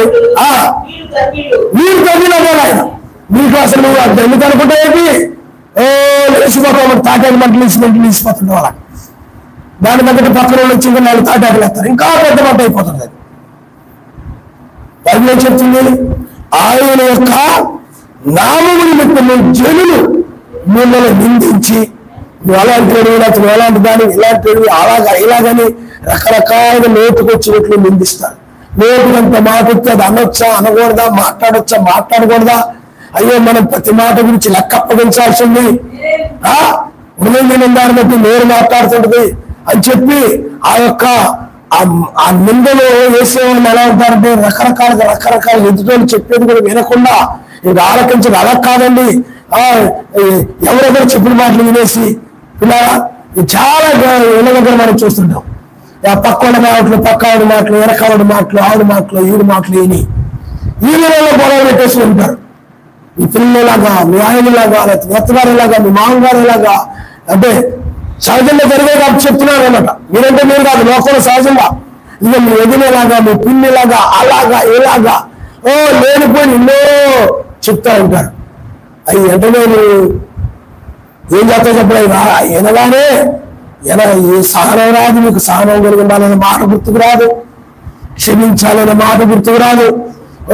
లెగిసిపోతుంది, వెళ్ళిపోతుంది బీపీ, కోపం అలా లెగిసిపోయి వచ్చి ఏంటో తక్కువ అలా అంటున్నాను ఏంటి అని లెగిసిపోతాం. అలా కాదండి అంటే నేను మాటలు అంతే. వీళ్ళకి ఇదే పరిస్థితిలో ఉండకుండా ఇద్దరు కూడా మనం నిందించడం ఆరంభిస్తారు, ఇష్టం వచ్చినట్టు మాట్లాడుతుంటారు. ఇలాంటివి వచ్చినప్పుడు చూడండి, బైబిల్ చెప్తుందంటే నీతిని చూడండి, నా నిమిత్తము జనులు నా నిమిత్తం వాక్యాన్ని పాటిస్తూ ఉన్నప్పుడు, ప్రార్థన చేసుకుంటున్నప్పుడు, లేకపోతే లేఖనానుసారంగా ఉన్నప్పుడు జనులు మిమ్మల్ని నిందించి హింసించి మీ మీద అబద్ధముగా లేనిపోయి ఎన్నో అబద్ధాలు అక్కడ జరిగిన విషయం గుర్తయితే దాన్ని అలా ఊహించేసుకుని అలా ఊహించేసుకుని ఇలాగేమో ఇందుకేనేమో అని ఏవేమో ఊహించుకొని మాట్లాడేస్తారు. దాన్నే దాన్నే ఏమంటారు, అబద్ధముగా చెడ్డ మాటలలో పలకడం అంటారు. అబద్ధం అంటే ఊహించుకొని ఇచ్చే మాటలు ఏమంటారు చెప్పండి, నిజం కాదని ఊహించుకొని మాట్లాడడం అన్నమాట. ఒకరి గురించి ఏదో అలా ఊహించుకొని మాట్లాడుతుంటాం. అసలు అడిగి తెలుసుకో, మీకు అర్థమైందా? ఆ విధంగా ఊహించుకొని మీ మీద అబద్ధంగా చాలా మంది రకరకాల మాట్లాడుతుంటారు. అప్పుడు కథం ఆరంభమైంది. కానీ బైబిల్ చెప్తుంది కథం పెట్టుకోవడం అంటలేదు. శత్రువులు కనబడగానే కథం పెట్టుకుని పెట్టుకొని బైబిల్ చెప్పడం లేదు. ప్రేమ జీవించమనే, సహించమనే, క్షమించమనే చెప్తుంది తప్ప ఇంకోటి చెప్పండి. ఇక్కడేం చెప్తున్నాడు, చెడ్డ మాటలలో పలుకున్నప్పుడు మీరు ధన్యులు. ధన్యత అనుకుంటా ఏంటి?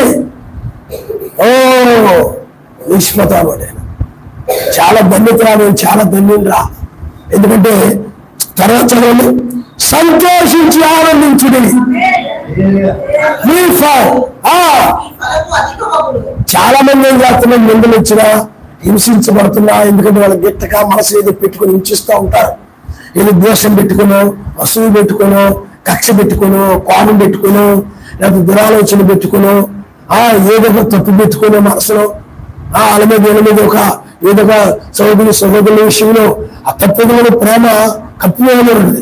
కానీ అది మనసులో పెట్టుకుని ఏం చేస్తుంటారు, నిందల చేయడం, హింసించడం, చుట్టుపోటు మాట్లాడడం, ఎత్తి పొడవడం, ఇల్లు మీద ఎలక మీద పెట్టేసి ఎత్తి పొడి చేయడం, అదేగా ఇలాగా రకరకాలుగా చేస్తూ ఉంటారు. అది చేస్తున్నప్పుడు నువ్వు కోప్పడమని కానీ వాళ్ళ మీద కక్ష పెట్టుకోమని కానీ, లేకపోతే అలాగే బైబిల్ చెప్పడం లేదు.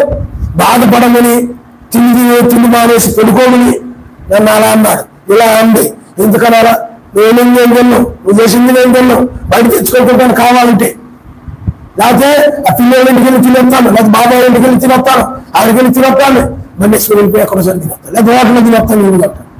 బాధపడిపోయి ఒకవేళ అది ఊహించుకునే పొరపాటు అందనుకోండి, లేకపోతే ఆయన అన్నాడు అనుకోండి, ఏం చేయాలి, క్షమించాలి. ఆయన అబద్ధంగా చెడ్డ మాటలలో పలుకుతున్నాడు, ఆయన అబద్ధంగా చెడ్డ మాటలలో పలుకుతున్నాడయా, లేకపోతే ఆళ్ళ మాటలు మాటలు పలుకుతున్నాడయా, క్షమించయా, తెలియక హింసిస్తున్నాడయా. అది ప్రేమ అంటే. అక్కడ ప్రేమ అంటే ఏం చేస్తారు చెప్పండి, అతను మీ ఇంట్లో వాళ్ళు తెలిసి తెలియక అబద్ధం ఆడటము, లేకపోతే చెడ్డ మాటలు పలకడము చేస్తున్నప్పుడు నిజంగా మీలో ప్రేమ అంటే ఏం చేస్తారు చెప్పండి, అయ్యో వాక్యాన్ని విరుద్ధంగా మాట్లాడుతున్నాడు, తిరిగితే క్షమించినాయనా అని అతని గురించి ప్రార్థన చేయాలి. అది ప్రేమ. కాకుండా నువ్వు జర్రన కోపంగా నిలిచిపోయి ఊగిపోతే ప్రమాదం అనుకుంటుంది, కలహం పెద్దదైపోతుంది, గొడవలు పెద్దదైపోతాయి. అందుకని బైబిల్ చెప్తుంది, ఆనందించుడి. మీ మీద చెడ్డ మాటలలో పలుకున్నప్పుడు మీరు సంతోషించుడి. అప్పుడు ఏం చేయాలి, సంతోషమే సమాధానము చెప్పనా శక్యమైన సంతోషం. హల్లెలూయా, చెప్పనా శక్యమైన సంతోషం. సంతోషమే సమాధానమే చెప్పనా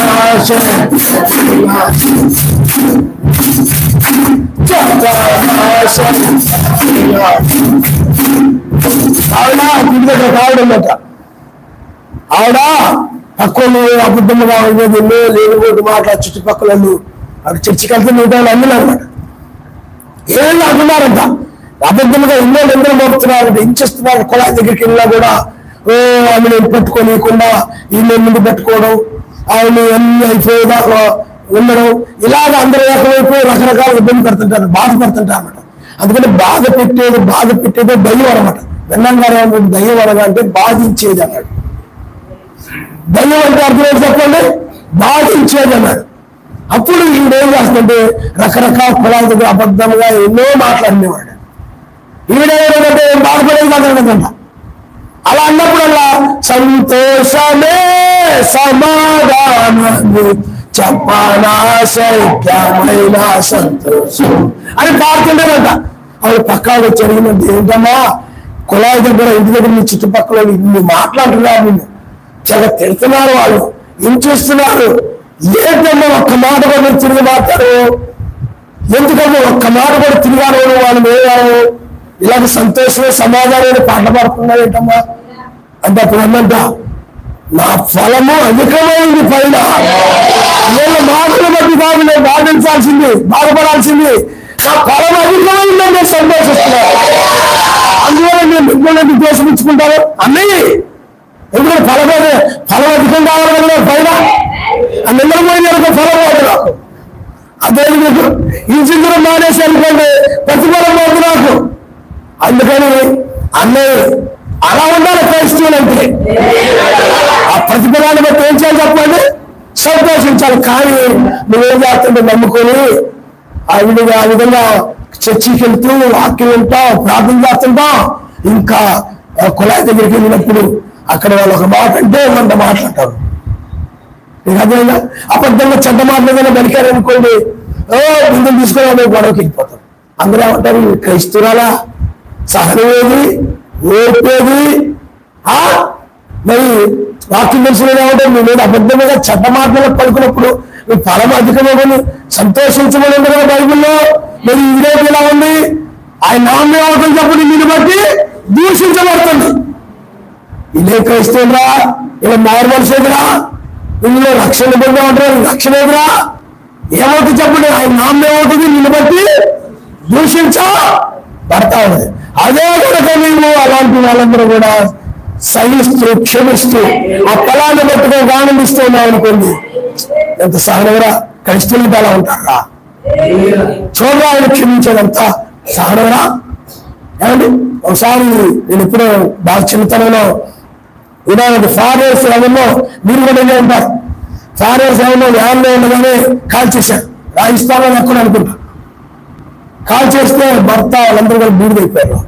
వాళ్ళ భార్య ఏం చేసి తెలుసా, కేసు పెట్టి దేవుడు ఏం చేయదు, వాళ్ళు శిక్షించొద్దు, వాళ్ళు క్షమించండి అని చెప్పి క్షమించండి అందరూ అన్నారు.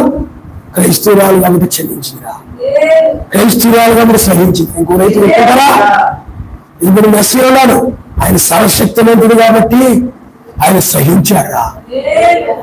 ఏమండి ఇంకో రైతు ఊరుకుంటారా, నువ్వు ఆ పని అన్యాయం తిరిగి తీరిస్తే నువ్వు ఊరుకుంటావా? ఏమంటే ఆయన ఏ పాపం లేదు, పాపాన్ని తిరిగి తెచ్చారు, నువ్వు ఊరుకుంటావా? నేను ముళ్ళకెళ్ళి పెట్టారు, ఊరుకుంటావా? ఏమండి కొడజన్మతో కొట్టారు, ఊరుకుంటావు? ఊరుకోవాలి ఆయన బట్టి, ఆయన అనే ఉల్లి వేసినాడు కానీ ఊరుకుంటావా? ఏమంటావు, నీ భాష లేదా, అది లేదా, ఇది లేదా అని అంట. రెచ్చగొడతావు ఇంకా ఆయన అవసరం అయితే, అర్థమైందా? గొడవకు తిరిగెలుపుతావు. అలా ఆయన అన్నాడు, నువ్వు తీసుకొని కూర్చోబోయేది ఇలా గొడవకే అని అంటారు. అలా కాదు, బైబిల్ అలా చెప్పలేను, క్షమించలేను, ప్రార్థన చేయి. బైబిల్ చెప్తుంది కీడుకు ప్రతి కీడు చేయొద్దు, పగ తీర్చుకుని నా పని, శిక్షించిన నా పని అని చెప్పింది. కాబట్టి నువ్వు కళాలు పెట్టుకోకూడదు. ఏం చేయాలి చెప్పండి? అబద్ధంగా నేను చెడ్డ మాటలు పలుకున్నప్పుడు నువ్వు సంతోషించు, నీ ఫలం పెరుగుతావు. ఆయన కోసం హింస పొందుతున్నావు అనుకో, నీ ఫలం పెరుగుతుంది, బహుమానం ప్రతిఫలం పెరుగుతుంది. పైన నువ్వు బహుమానం సరికి నువ్వు పొందుకోబోతున్నా. దాన్ని బట్టి నువ్వేం చేయాలంటే సంతోషించాలి తప్ప ఆ సంతోషం వదిలేసి ఇలా బాధపడుతుంటారు. నన్ను అలా అన్నారు, ఇలా అన్నారు, నేను ఎంతో చేశాను, నేను ఎంతో చూశాను, ఎంతో చెందాను, చివరికి నా ప్రతిఫలం ఏంటంటే నిందలం అంటున్నారు చాలా మంది. ఇది అర్థమైందా? ఎన్నో చేసినా కానీ తీసి పడేశారు నన్ను అలాగా. ఎంతో బాగా చూసినా కానీ ఇప్పుడే నేను అలా కనపట్టలేదు, పట్టించుకోవట్లేదు నన్ను అని కొనుక్కుంటూ ఉంటారు. పిల్లారా, ఎంతో చేసినా నీకు ప్రతిఫలం ఇచ్చేవాడు ఆయన నామనిస్తాడు. అది నిన్ను ప్రేమించకపోయినా నువ్వు ఎక్కడ ప్రతిఫలం ఆనందించి ఫలాలు అంటున్నారు అనుకో, నాకు ప్రతిఫలం ఆయన వద్ద మంచి సంతోషం. నేనంతా ప్రేమించి ఇప్పుడు చూసా నా గురించి ఇంతగా మాట్లాడుకున్నా, నేను ఎన్నో చేశాను, వాళ్ళ కోసం ఎన్నో కష్టపడాలని తెలుసా. కానీ ఇప్పుడు వాళ్ళు నన్ను వెంటలాడుతున్నారు, ఎన్నో ఇచ్చేం చేస్తున్నారు, ఎన్నో బాధపడుతున్నారు. ఏం తెలియలేదు, ఏం బతకలేదు. ఇంకా నేను ఎంతో చూసి ప్రేమించేసిన నాకు ఇలా అన్యాయం చేస్తుంటే నా బ్రతికే ఇంకా ఆయన వాళ్ళు ఉంటారు చాలా మంది. మరి ఇవాళ నేను అలా అనొచ్చా? నువ్వేం చేయాలి?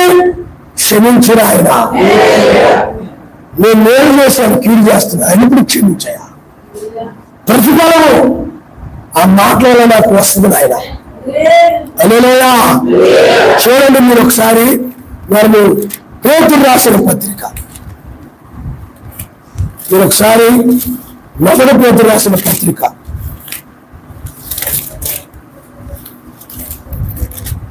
ఈ వర్తమానం మీరు పదే వినండి.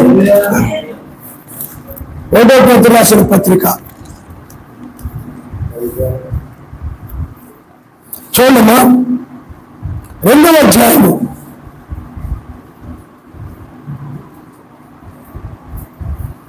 18వ వచనం. పరివారులారా, మంచి వారును సాత్వికులైన వారికి మాత్రమే కాక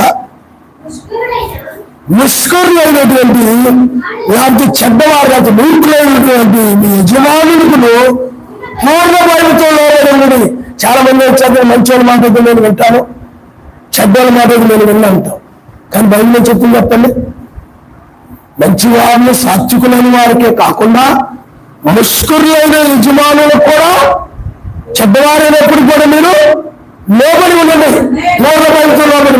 ఎందుకంటే మీది నువ్వు పాటించాల్సింది. ఎవరైనా ఎలా పేరైనప్పుడు కూడా దుష్టం వచ్చింది నీ పైగా ఉండేవాడి యజమాని. ఎక్కడైనా పనికి వెళ్ళామనుకోండి, ఆ పై యజమాని ఉంటాడు, అది మంచివాడు కాదనుకోండి, ఆ మంచివాడైతేనే ఎలా చెయ్యా, ఎలా చెయ్యా, అలా చేసి పెట్టాయా, ఇలా చేసి పెట్టాయా అంటాడు ఆ యజమాని. కాబట్టి అలాగ అన్నప్పుడు నువ్వేం చేస్తుంటే మంచివాడు కాబట్టి చక్కగా ఏంటంటావు. అలా యజమాని కన్నో తమ్ముడా మెసుకోడు, కొంచెం మూర్ఖుడు, అది కొంచెం గొడవ మనిషి, అలా కాదు ఇలా కాదు నేను చెయ్యను, తమ్ముడు చెప్పి చేస్తాను, నువ్వు మంచివాడు కాదు కాబట్టి నేను చెయ్యి అలా అనకూడదు. అర్థమైందా? నువ్వేం చేయాలి? నిష్కరుడైనప్పుడు కూడా లోబడి ఉండమన్నది.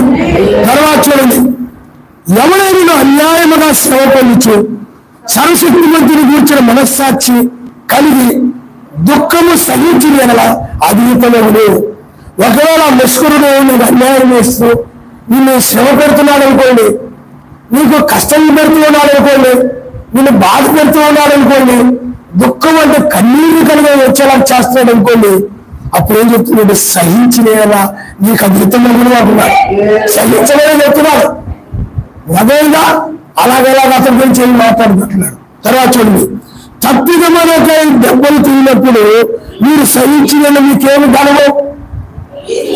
తప్పు చేసేవాళ్ళకోండి, శిక్షించబడ్డాం అనుకోండి, అది ఘనతే రాదు. కానీ చూడండి, మేలు చేసి బాధపడినప్పుడు మీరు సహించినలా ఆవేదనలో ఘనత అనమాట. మీరు మేలు చేశారు అయినప్పుడు కూడా అతను హింసిస్తున్నాడు, బాధపడుతున్నాడు అనుకోండి, అది ఘనత. తప్పుదల చేయకపోయిన శిక్షిస్తుంది, అది మీకు ఘనత, అది ప్రతిఫలాన్ని ఇస్తే, అది ప్రతిఫలాన్ని ఇచ్చాడు.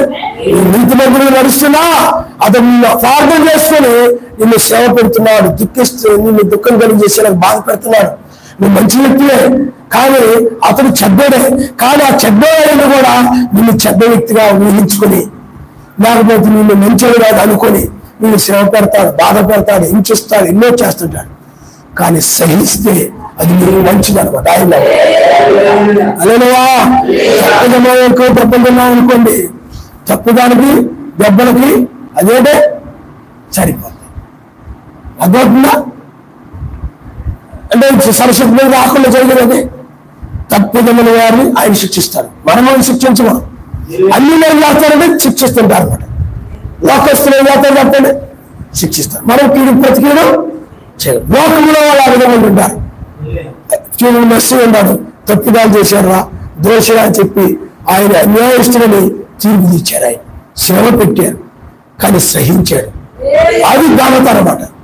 అదే ఆయన జీవితం తప్పు నుండి సినిమా చేశాడు అనుకోండి, అప్పుడు దానికి తగినదే ఆ దృష్టిలో తగినదిగా ఉంటుంది. కానీ అది కాదు అని చెప్తుంది బైబిల్. మీకు ఉదాహరణ చెప్పాలంటే సినిమా దొంగ ఉన్నాడు, ఇద్దరు దొంగలు ఉన్నారు. కుడివైపులో ఒకరు ఉన్నారు, ఎడవైపులో ఒకరు ఉన్నారు. కానీ ఆయనలో ఏ పాపం లేదు. ఆయన చూసి సహించలేక, ఆయన అద్భుతాలు, సూచక్రియలు, మహత్కారాలు, ఆయన బోధని సహించలేక వాళ్ళు ఏం చేశారంటే, అన్యాయస్తుడు, ఈయన మూడొద్దు, ఈ వద్దు, అయ్యా మీ రక్షకుడయ్యా, మీ రాజయ్యా అన్నప్పుడు కూడా నాకు ఈ రాజు వద్దు, ఏ వద్దు అని చెప్పి ఆయన ఏం చేశారంటే చిలువేసి. ఇద్దరు దొంగలు కూడా చిలువ వేలాడుతూ ఉన్నారు. అందుకే ఒక దొంగ ఏమన్నాడు చెప్పండి, మనకైతే ఇది తగులు, ఎందుకంటే మనం దొంగతనం చేశాం. కానీ ఆయన ఏ పాపం అదేగా అతను అక్కడ ఒప్పుకున్నాడు. అప్పుడు అతను ఆయన ఏమన్నాడు తెలుసా, నువ్వు నాతో కూడా పరదేశం అన్నాడు. అరేయా, కానీ పక్కన ఉన్న ఏం చేయాలి చెప్పండి, ఒప్పుకోవాలి. ఏమైపోయాడు, తప్పిదానికి తగిన విధంగా శిక్ష పొందాడు, విడవబడ్డాడు, పరదేశకు రాలేదు. కానీ ఇతనైతే తప్పిదానికి తగిన విధంగా ఆయన ఏం చేసి ఇతను ఏం చేసి చెప్పండి, క్షమించదని అడిగాడు. ఇక్కడ ముగ్గురు వ్యక్తులు కనపడతారు. ఒకరు ఏ పాపం లేకుండా శిక్షించబడుతుంది, ఆయన పాపములు చేసి శిక్షించబడుతున్నారు ఇద్దరు. కానీ అన్నింటిలో ఒక ఆయన ఒప్పుకున్నాడు, ఒక దొంగ ఒప్పుకుని. అంటే అందువల్ల నీ జీవితంలో కూడా మెస్సయ్యే నిన్ను కూడా అపార్థం చేసుకొని నిన్ను హింసించవచ్చు, శ్రమ పెట్టచ్చు. కానీ మెస్సయ్యలో నువ్వు పునరుద్ధారాలు పొందుతావు. ఆయన అవి మూడు మనకు పాఠాలు నేర్పుతాయి అన్నమాట. అదే కనుక నువ్వు కూడా నీ తప్పులు కనుక ఉన్నట్లయితే, నాయన నన్ను క్షమించాలని ఒప్పుకున్నావు అనుకో, అప్పుడు ఆయనతో పాటు నువ్వు పరదేశంలో. మూడవది ఏంటంటే ఒప్పుకోకుండా ఉంటే విడిచిపెట్టబడతావు. అందువల్ల ప్రియారా ఆలోచించేయండి, సహించడమే. మెస్సయ్య కూడా మీ కొరకు బాధపడి ఇందుకే మీరు పిలవబడ్డారు అన్నారు. చూడండి, నువ్వు క్రైస్తవుడు ఎందుకు పిలవబడ్డావు, ఇందుకే అదేగా. ఎందుకు? నిందలు సహించడానికి, ద్వేషించిన వారిని సహించడానికి, నేను శ్రమ పెట్టేవారిని, హింసించేవారిని, ముష్కరులైన వారిని, చెడ్డవారిని, దుష్టులని బాధించేవారిని క్షమించడానికి, సహించడానికి, వాళ్ళని క్షమించని ప్రార్థన చేయడం కోసమే. అందుకే నువ్వు పిలవబడ్డావు. అందుకే మీరు పిలవబడుతుంది. అదేగా మెస్సయ్య కూడా మీ కొరకు బాధపడి మీరు తన అడుగు దారులను నడుచుకున్నట్లు మీకు మాదిరి నిలిచిపోయారు. ఆయన పాపం చేయలేదు, ఆయన నోటిలో ఏ కపటము లేదు, ఆయన దూషింపబడి బదులు దూషింపలేదు, ఆయన శ్రమపడి బెదిరింపక. ఆయన శ్రమ తర్వాత చెప్తాడు, బెదిరించాడు ఎక్కడైనా? బెదిరించలేదు.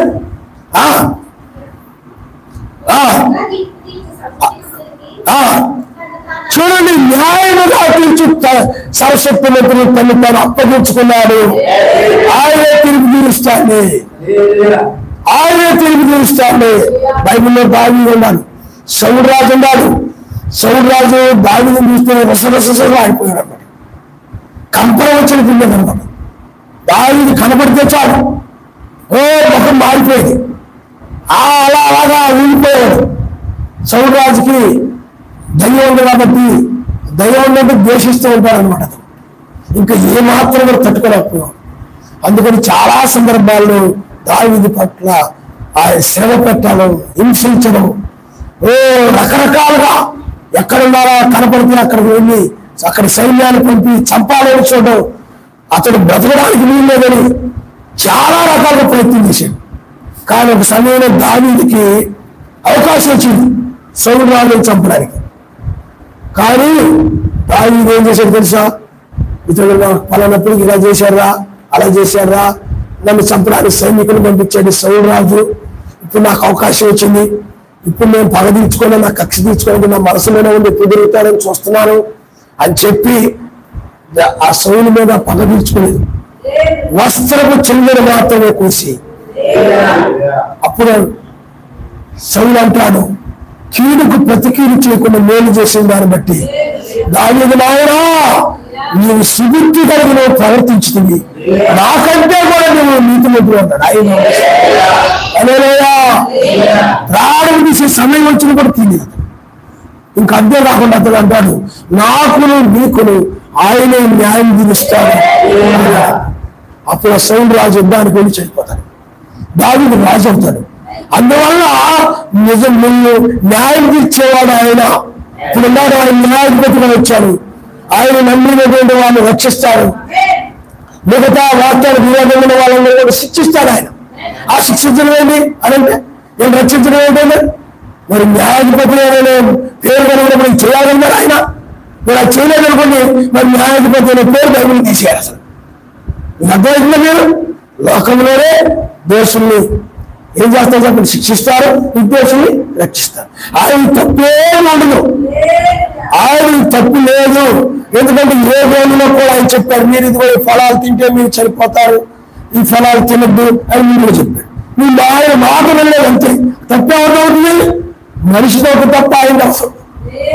అలాగే ఇక్కడ కూడా బుద్ధగంతుల సువార్త ప్రకటించాడు, దూతలు పంపించి నమ్మడం కోసం అద్భుతాలు, ఆశ్చర్యకార్యాలు, హృదయ రహస్యాలు బయలుపరచడం, ఎన్నో కార్యాలు చేసి 2000 సంవత్సరాలు సమయం ఇచ్చాడు. ఇప్పుడు నేను మారలేదు, చెప్తున్నా కానీ బాప్తిజం పొందట్లేదు, రక్షణ పొందడం లేదు. ఎవరొస్తున్నారు పిల్లలు మారుమోసం ఎందుకునే మాకు ఇది ఎవరొస్తున్నారు కదా, మూడు జీవితం అనుభవించాల్సిందే. ముసలి బాప్తిజం ఉన్నారు కానీ ఏదో మా ఊళ్ళో ఏదో ముసలితనంలో అలా నడుచుకుంటూ చర్చికి వెళ్ళిపోతుంది యవనస్తులుగా. మరి యవన జీవితం ఏమైపోతుంది, అంతా మాయమైపోతుంది. యవనస్తులు చాలా మంది ఏమనుకుంటారు చెప్పండి. కానీ ఇప్పుడు యవనస్తున్న పాపాలు ఎక్కువ ఉండడం వల్ల ఎక్కడ చూసిన వీధుల్లో ముసలి కనపడలేదు ఫ్లెక్స్. మీకు అర్థమైందా? యవనస్తుల పిల్లలే ఎక్కువ కనపడుతుంది ఫ్లెక్స్. చనిపోయాడు, మరణించాడు అని యవనస్తుల పిల్లలు కనపడుతుంది ఎక్కువ. అందువల్ల పిల్లారా, ఈ చివరి సమయంలో, ఈ చివరి కాలంలో ఆయన ఇదిగో రెండవ రాకడ సమయంలో ఉన్నాం, తెల్లవారుజాములో ఉన్నాం. లోపు దినాలు నోహు దినాలు ఎలాగ జరిగిందో ఆయన నీతిమంతులను రక్షించి దుష్టుని శిక్షించాడు. ఇప్పుడు కూడా అదే జరుగుతుంది. అదే సమయం ఇది. న్యాయాధిపతిగా వచ్చాడని ఆయన చెప్తున్నాడు. లోకాన్ని విడిచిపెట్టే ఇంకా అంటే ఉరిగిలో విడిచిపెట్టే అప్పుడు శరీరం వారు పైకెళ్ళిపోతాం అని. అందుకని మనకు ఆశలు ఉండవు, అవసరాలే. ఆశలు వేరు, అవసరాలు వేరు. ఆశలు వేరు, అవసరాలే. ఆశలు ఉన్న వ్యక్తి ఇప్పుడు అవసరం ఉన్న వ్యక్తి అసలు ఎక్కువగా వెళ్ళాలనుకోండి, ప్రజలు వెళ్ళి రావాలి, ఇబ్బందిగా ఉంది. అవసరం అతను బండి కొనుక్కుంటాడు, లేకపోతే అతను ఫ్రిడ్జ్ కొనుక్కుంటాడు, లేకపోతే వస్తువులు కొనుక్కుంటాడు, లేకపోతే వాళ్ళకి బాగులేదు, అనారోగ్యంతో ఉన్నాడు, బట్టలు తిక్కలేదు, వాషింగ్ మిషన్ కొనుక్కుంటాడు. అది అవసరం. అలా కాదు అవసరం లేకపోయినా కానీ బడాయి కోసమో కనబడిన వల్ల కూడా ఆశించి మా ఇంట్లో పెట్టుకొని మా చూడు ఎన్ని వస్తువులు ఉన్నాయో, మా ఇల్లు చూడు ఎలా ఉందో అని బడాయిగా అందరూ చూపించుకోవడానికి. అందుకే లోకం అంతా డాంబికం అంటారు. లోకము, నేత్రాశ, శరీరాశ, జీవి దమ్మల్ని అందరూ చూపించుకుంటారు అన్నట్టు. ఇదంతా అదేగా డాంబికత్వం, డంబమది. అలాగే చూపించుకుని అది ఆశలకు కాదు, అవసరం వేరు, ఆశలు వేరు. ఆయన నామస్తారు అనేలేదా? అది అవసరాన్ని కోరుకున్నారు, అది అవసరం అన్నారు. ఆశలు బలంగా అంటారు.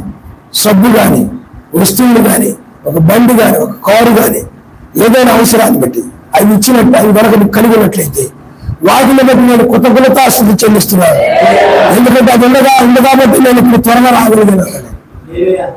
అదేగా అందువల్ల ప్రతిదీ కూడా ఏదో ఆశగా తీసుకోకూడదు. వాళ్ళు అవసరమై కొనుక్కుంటారు, ఏదో అవసరమై ఉంటుందిలే. అలా మంచి హృదయం కలిగి ఉండాలి, మంచి మనస్సు కలిగి ఉండాలి. కాబట్టి ఈ లోకంలో పిల్లారా వీటి మీద నువ్వు లోకంలో ఎన్నో రకరకాల ఎన్నో వస్తా ఉన్నాయి. కానీ అంతం కాబోతుంది, ఇది నాశనం కాబోతా ఉంది అనేది నువ్వు గుర్తుపెట్టుకొని వాటి మీద మనసు పెట్టుకోకుండా అవసరానికి మాత్రం ఉపయోగించుకుంటూ మనసు, ఎందుకంటే బైబిల్ చెప్తుంది కొనుని తమదిగా ఉంటును అమితముగా అనుభవించినట్టు బైబిల్. లోకం గతిస్తున్నది కాబట్టి నువ్వేమైనా కొనుక్కున్న వస్తువులు ఏమైనా కొనుక్కుంటే తమదిగా అన్నట్టుగా ఉండాలని బైబిల్. చూడండి ఒకసారి మనం 1వ కొరింథీయులకు రాసిన పత్రిక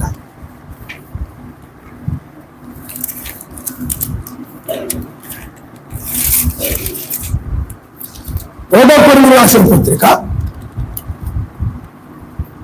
7వ అధ్యాయము 30వ వచనం చదవండమ్మా.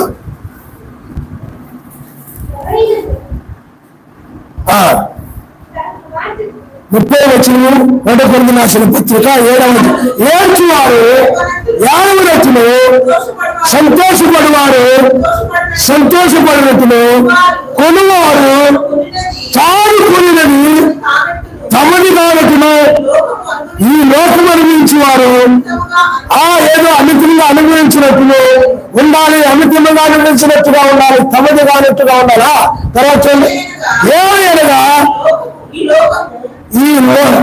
ఈ లోకము నటన గతించుచున్నది. ఇదంతా కూడా గతించినట్టు, ఇదంతా నటన. ఎందుకంటే ఒక వేషగాడు మా ఊర్లో ఉండేవాడు, అబ్రాహ్మణు తెలుసు. పొద్దుట ఏం చేసేవారంటే బుర్రముక్క సుబ్రాహుల కాయ ఉండేవాడు. ఆ బుర్రముక్కలను రకరకాల చాలా మంది ఇచ్చారు. వాళ్ళందరూ ఏం చేశారు, పొద్దుట వేషం వేసుకునేవాడు. తెల్లారి అట్లా వేసుకుంటాడు. వేషం వేసుకొని ఆ ఇంటికి ఈ ఇంటికి అలాగే తిరిగి ఆ బట్టలు తీసుకునేవాడు. ఏదో ఇలా వాయించుకుంటూ మళ్ళీ అలాగే ఇలా కొట్టుకుంటూ తిరిగేవాడు అనమాట. మళ్ళీ ఆ తర్వాత ఏం చేసామంటే వేషం తీసేసి మళ్ళీ మామూలు. ఇది కూడా అంతే. ఈ లోకంలోకి వచ్చాయి ఈ వస్తువులు ఆడుకోవడం, వస్తువులు కోరుకోవడం, ఇదంతా కూడా ఏం చెప్పండి లోక నటన. బట్టలు కొనుక్కోవడం ఇవన్నీ కూడా ఏంటంటే నటన. ఇది అవసరాన్ని బట్టి శరీరంలో ఉన్నాం కాబట్టి, లోకంలో ఉన్నాం కాబట్టి అవసరమే. శరీరంలో ఉన్నంతకాలం ఇవన్నీ అవసరమే. నీళ్ళు అవసరమే, ఎండలు అవసరమే, వస్తువులు అవసరమే. అది ఆయన కొనుక్కున్నా కానీ తమదిగా అన్నట్టుగా ఉండాలి, అమితముగా అనుభవించినట్టుగా ఉండాలి అని. ఇప్పుడు కాబట్టి ఎప్పుడు ఏం చేస్తాం, ఇప్పుడు కాబట్టి ఇప్పుడు తిరుగుతాం, చచ్చిపోయానికి చదివిస్తామేది అని అనుకుంటున్నాను. తమదిగా రీతిగా ఉండాలి. ఎందుకంటే మనకు పైన ఉంది, అది మనది, ఆ దేశానికి సంబంధించిన వాళ్ళని. అందుకనే మనం లోకంలో నటన అంటే నటిస్తున్నవాడుగా ఉంటాం అనమాట. ఎందుకంటే తమది కాదు అన్నట్టుగా ఉన్నాం అనుకోండి నటన. నువ్వు మేకప్ వేసుకుని రింగులు పెట్టుకొని వేషం వేసుకుని ఉన్నావు అనుకోండి, అది నిజైపోతా. అది ఎప్పుడైనా తీసేయాల్సిందే. చెప్పారు కదా ప్రభుత్వం చెప్పేవాడు, వేసుకట్టు పెట్టేవాడు, డ్రెస్ వేసుకునేవాడు, అవి చేసేవాడు, రంగురంగులు బట్టలు వేసేవాడు, కోట్ వేసేవాడు, ఆ గడి ఏదో ఇంత ఆ కడియలాటకు పెట్టేవాడు, ఏం చేసేవాడు. తండ్రైపోతుంది ఆ వేషం, వేసుకట్టు లేకపోతే కోటు ఆ రకరకాలు వేసుకున్నాడు, తనైపోతే కాదు. అది నటన అంటే. అలాగే ఈ లోకంలో కూడా ఈ వస్తువులు ఇవన్నీ ఉంటాయి. ఇవన్నీ ఏంటంటే మనకి ఒక వేషం లాంటివి అనమాట. అందుకనే ఆ వ్యక్తి వేషం వేసిన వ్యక్తి కిరీటాలు అన్ని పెట్టుకున్నాను అనుకుంటారు, దానికి తను అయిపోతే అవి ఎప్పటికప్పుడు తీసేయాల్సిందే. అలాగే ఈగో అంటే తగిన మందులాంటి అనమాట. ఇది గతించుతున్నది నా లోకంలో. అంటే నటించే సమయం గతించుతున్నది అంటే ఆయన రాకడ వస్తా ఉంది.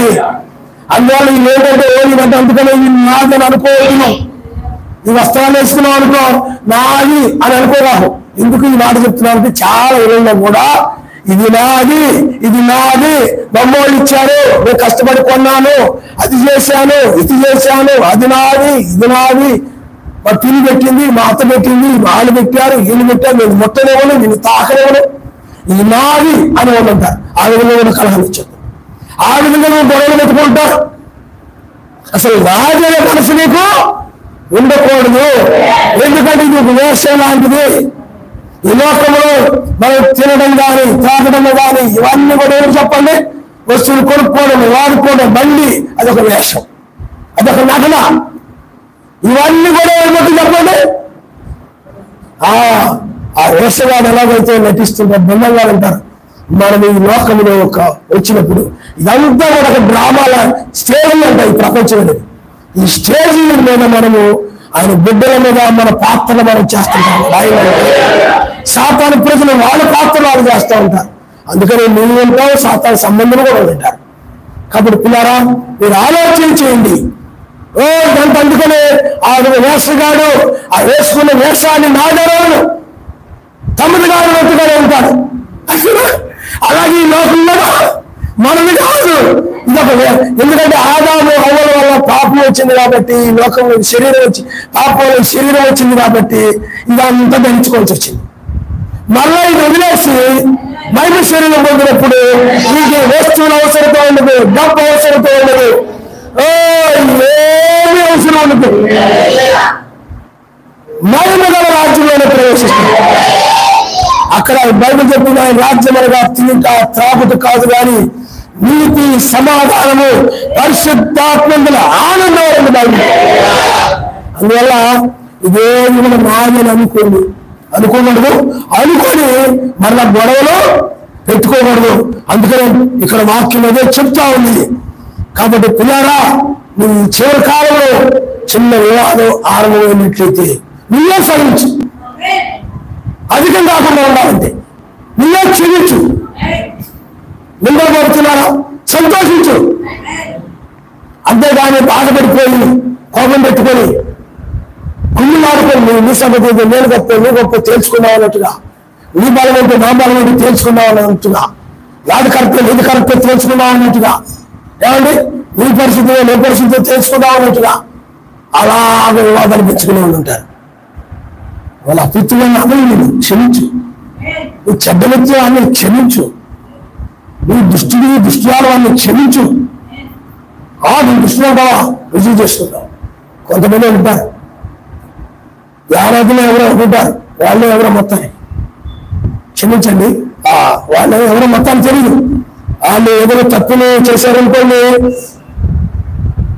బాగా కాగే నీళ్ళలో చేతులు పెట్టడం, చేయి కాలకుండా ఉంటే దూషణం, కాలితే దూషణం. అక్కడ దాకెళ్ళిపోయారు చాలా మంది. ఇకపోయిందా ఆరము అయినప్పుడే ఇవ్వాలి అనుకుంటే అక్కడ వదిలేసాం అనుకోండి, అక్కడ దాకా కోర్టు దాకా తన్నుకునేదాకా గుద్దుకునేదాకా అక్కడ దాకా వెళ్ళం.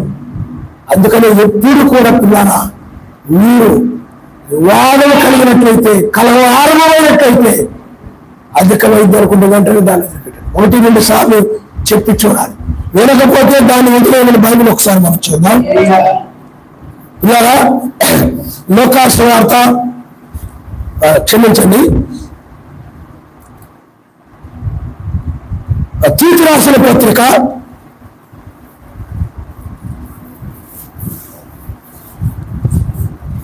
3వ అధ్యాయంలో వచ్చింది ఈ మాట.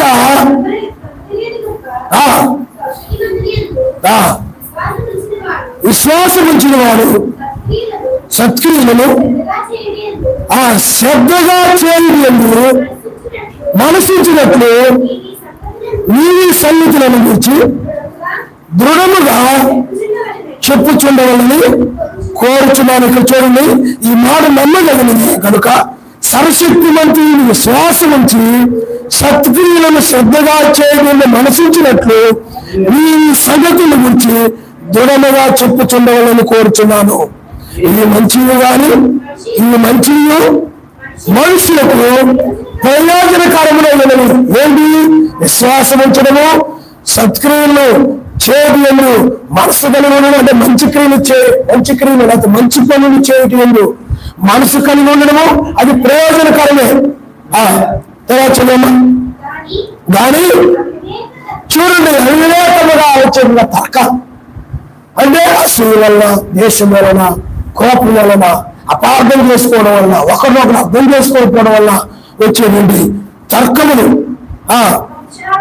వంశావళులను, కలహములను, ధర్మశాస్త్రం గురించిన వివాదములను నిష్ప్రయోజనము కనుక, నిష్ప్రయోజనములు అంటే వివాదములు, అలాంటి వివాదం ధర్మశాస్త్రం గురించిన వివాదాలు కూడా ఆ రోజు ధర్మశాస్త్రం గతించిందిగా కూడా గతించలేదు. ఈ విధంగా రకరకాల వివాదాలు అంటుంటాయి. ఆ వివాదాలు పెట్టుకుంటా ఉంటారు కొంతమంది, రకరకాల వివాదాలు వ్యర్థమునై ఉన్నది కనుక అట్టి వాటికి దూరముగా ఉండు, వివాదాలకు నువ్వు దూరంగా ఉండు, కలహాలకు నువ్వు దూరంగా ఉండు. కలహ వస్తుంది అనుకోండి, కలహంలో కనుక శ్రమ పెడతావు. బైబిల్లో మీరు చూడండి, మోషే కాలంలో మనం చూసినట్లయితే మీరు ఇద్దరు సహోదరులు కనుక్కొని ఉంటారు.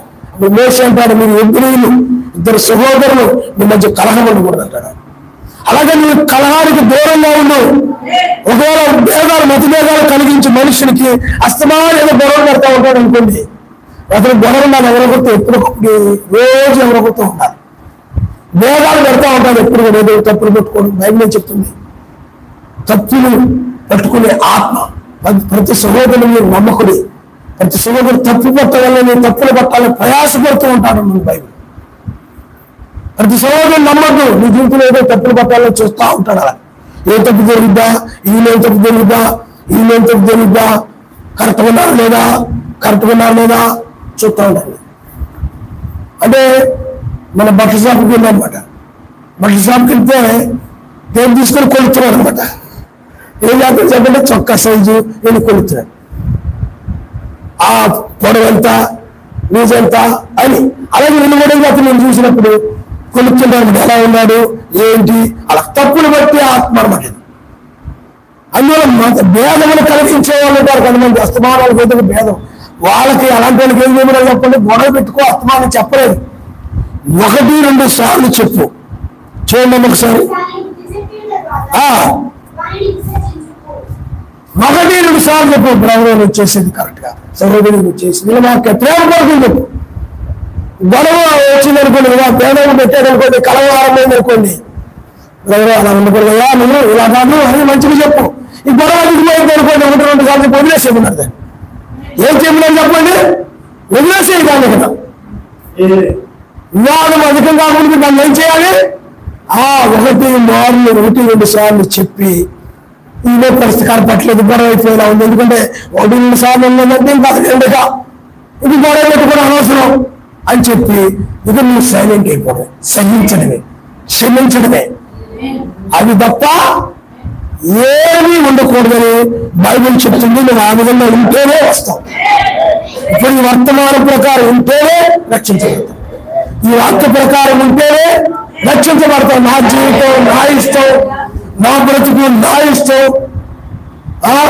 నా నీదేనా ఏంటి నీ సంగతి ఏంటి, అలాగా రోషాలకు వెళ్ళి పౌరుషాలకు వెళ్ళి ఈ పౌరుషాలు ఇలాంటి వాటికి వెళ్ళిపోయి గొడవలు పెట్టుకుంటా ఉంటారు. వీటి విషయంలో పౌరుషం కలిగి గొడవలు పెట్టుకుని బైబిల్ చెప్పడం లేదు, సహించమని బైబిల్ చెప్తుంది. నువ్వు రోషం కలిగి ఉండాల్సింది ఏంటంటే లోక సంబంధమైన ఆరాధన ఏమైనా అనుకోండి, అది ఎవరు పలహారం చిత్రం నేను తిన్నాను నిలబడి, అది రోషం అర్థమైందా. ఎందుకంటే అది ఒకటి అంటున్నారు అనుకోండి, ఆయన ఇద్దరు దేవతలు, ఆయన ఒకటి కాదు, ఆయన ఒక్కడు, అది రోషం అంటే. ఆ సంఘాలు ఈ సంఘాలు ఒకటి కాదు, ఇంకా తీర్థము, స్త్రీ భోగని, రకరకాల వాక్యాలు మిగతా చాలా సంఘాలు, అవి ఒకటనే అనుకుంటే కాదు అంటాం. అది రోషం కలిగి ఉండడం అంటారు. ఏం లేకుండా అలా రోషం కలిగి ఉన్నాడు. ఆ రోషం కలిగి అతను ప్రత్యేకంగా వాక్యం నిలబడ్డాడు. అతను ఇంకా ప్రత్యేకంగా ఉండాలి అతను. అలాగే నువ్వు కూడా సంఘ శాఖలో ప్రత్యేకంగా సంఘంలో ఐక్యంగా ఉండాలి. ఒకటే క్షమించుకుంటూ ఏం చేయాలి చెప్పండి, సహించుకుంటూ క్షమించుకుంటూ ఐక్యంగా ఉండాలి. ఇక్కడ ఎందుకంటే 1000 పాలన ఐక్యంగా ఉంటారు. సహోదరుల ఐక్యత కలిగి ఉండడం ఎంతో మనోహరము అని, అది ఎంతో మనోహరము అన్నది. అందువల్ల 1000 పాలనలో అదే విధంగా ఉంటారు. అందుకని నువ్వు ఇక్కడ నీతిమంతుడిగా ఉంటే నీతి, సమాధాన, పరిశుద్ధాత్మ సహిస్తూ క్షమిస్తూ ప్రేమగా ఉన్నావనుకో, 7 పాలనలో ప్రేమ కలిగి ఉంటావు. ఇక్కడ సహించకుండా క్షమించకుండా ఉన్నావనుకో, నరకంలో సాతానుతో పడటం. వాడు అలాంటిడే, వాడి బుద్ధి అది, వాడి స్వభావం అది. అది సాతాను సంబంధులు ఆ విధంగా ఉంటారు. నువ్వు ఆ విధంగా ఉండడానికి లేదు. ఆయన బిడ్డవు కాబట్టి ఆయన రాజ్యానికి వచ్చే వ్యక్తి కాబట్టి. అందుకని సాతాను ఈ లోకంలో ఎన్నో నిందలు వేసినా, ఎన్నో అవమానాలు వేసినా, అందుకనే బైబిల్లో ఒక మాట ఉంది, అది మనం ధ్యానించుకున్న తర్వాత మనం ముగించుకుందాం. విన్నారా? ఒకసారి నేను మొదటి కొరింథీయులకు రాసిన పత్రిక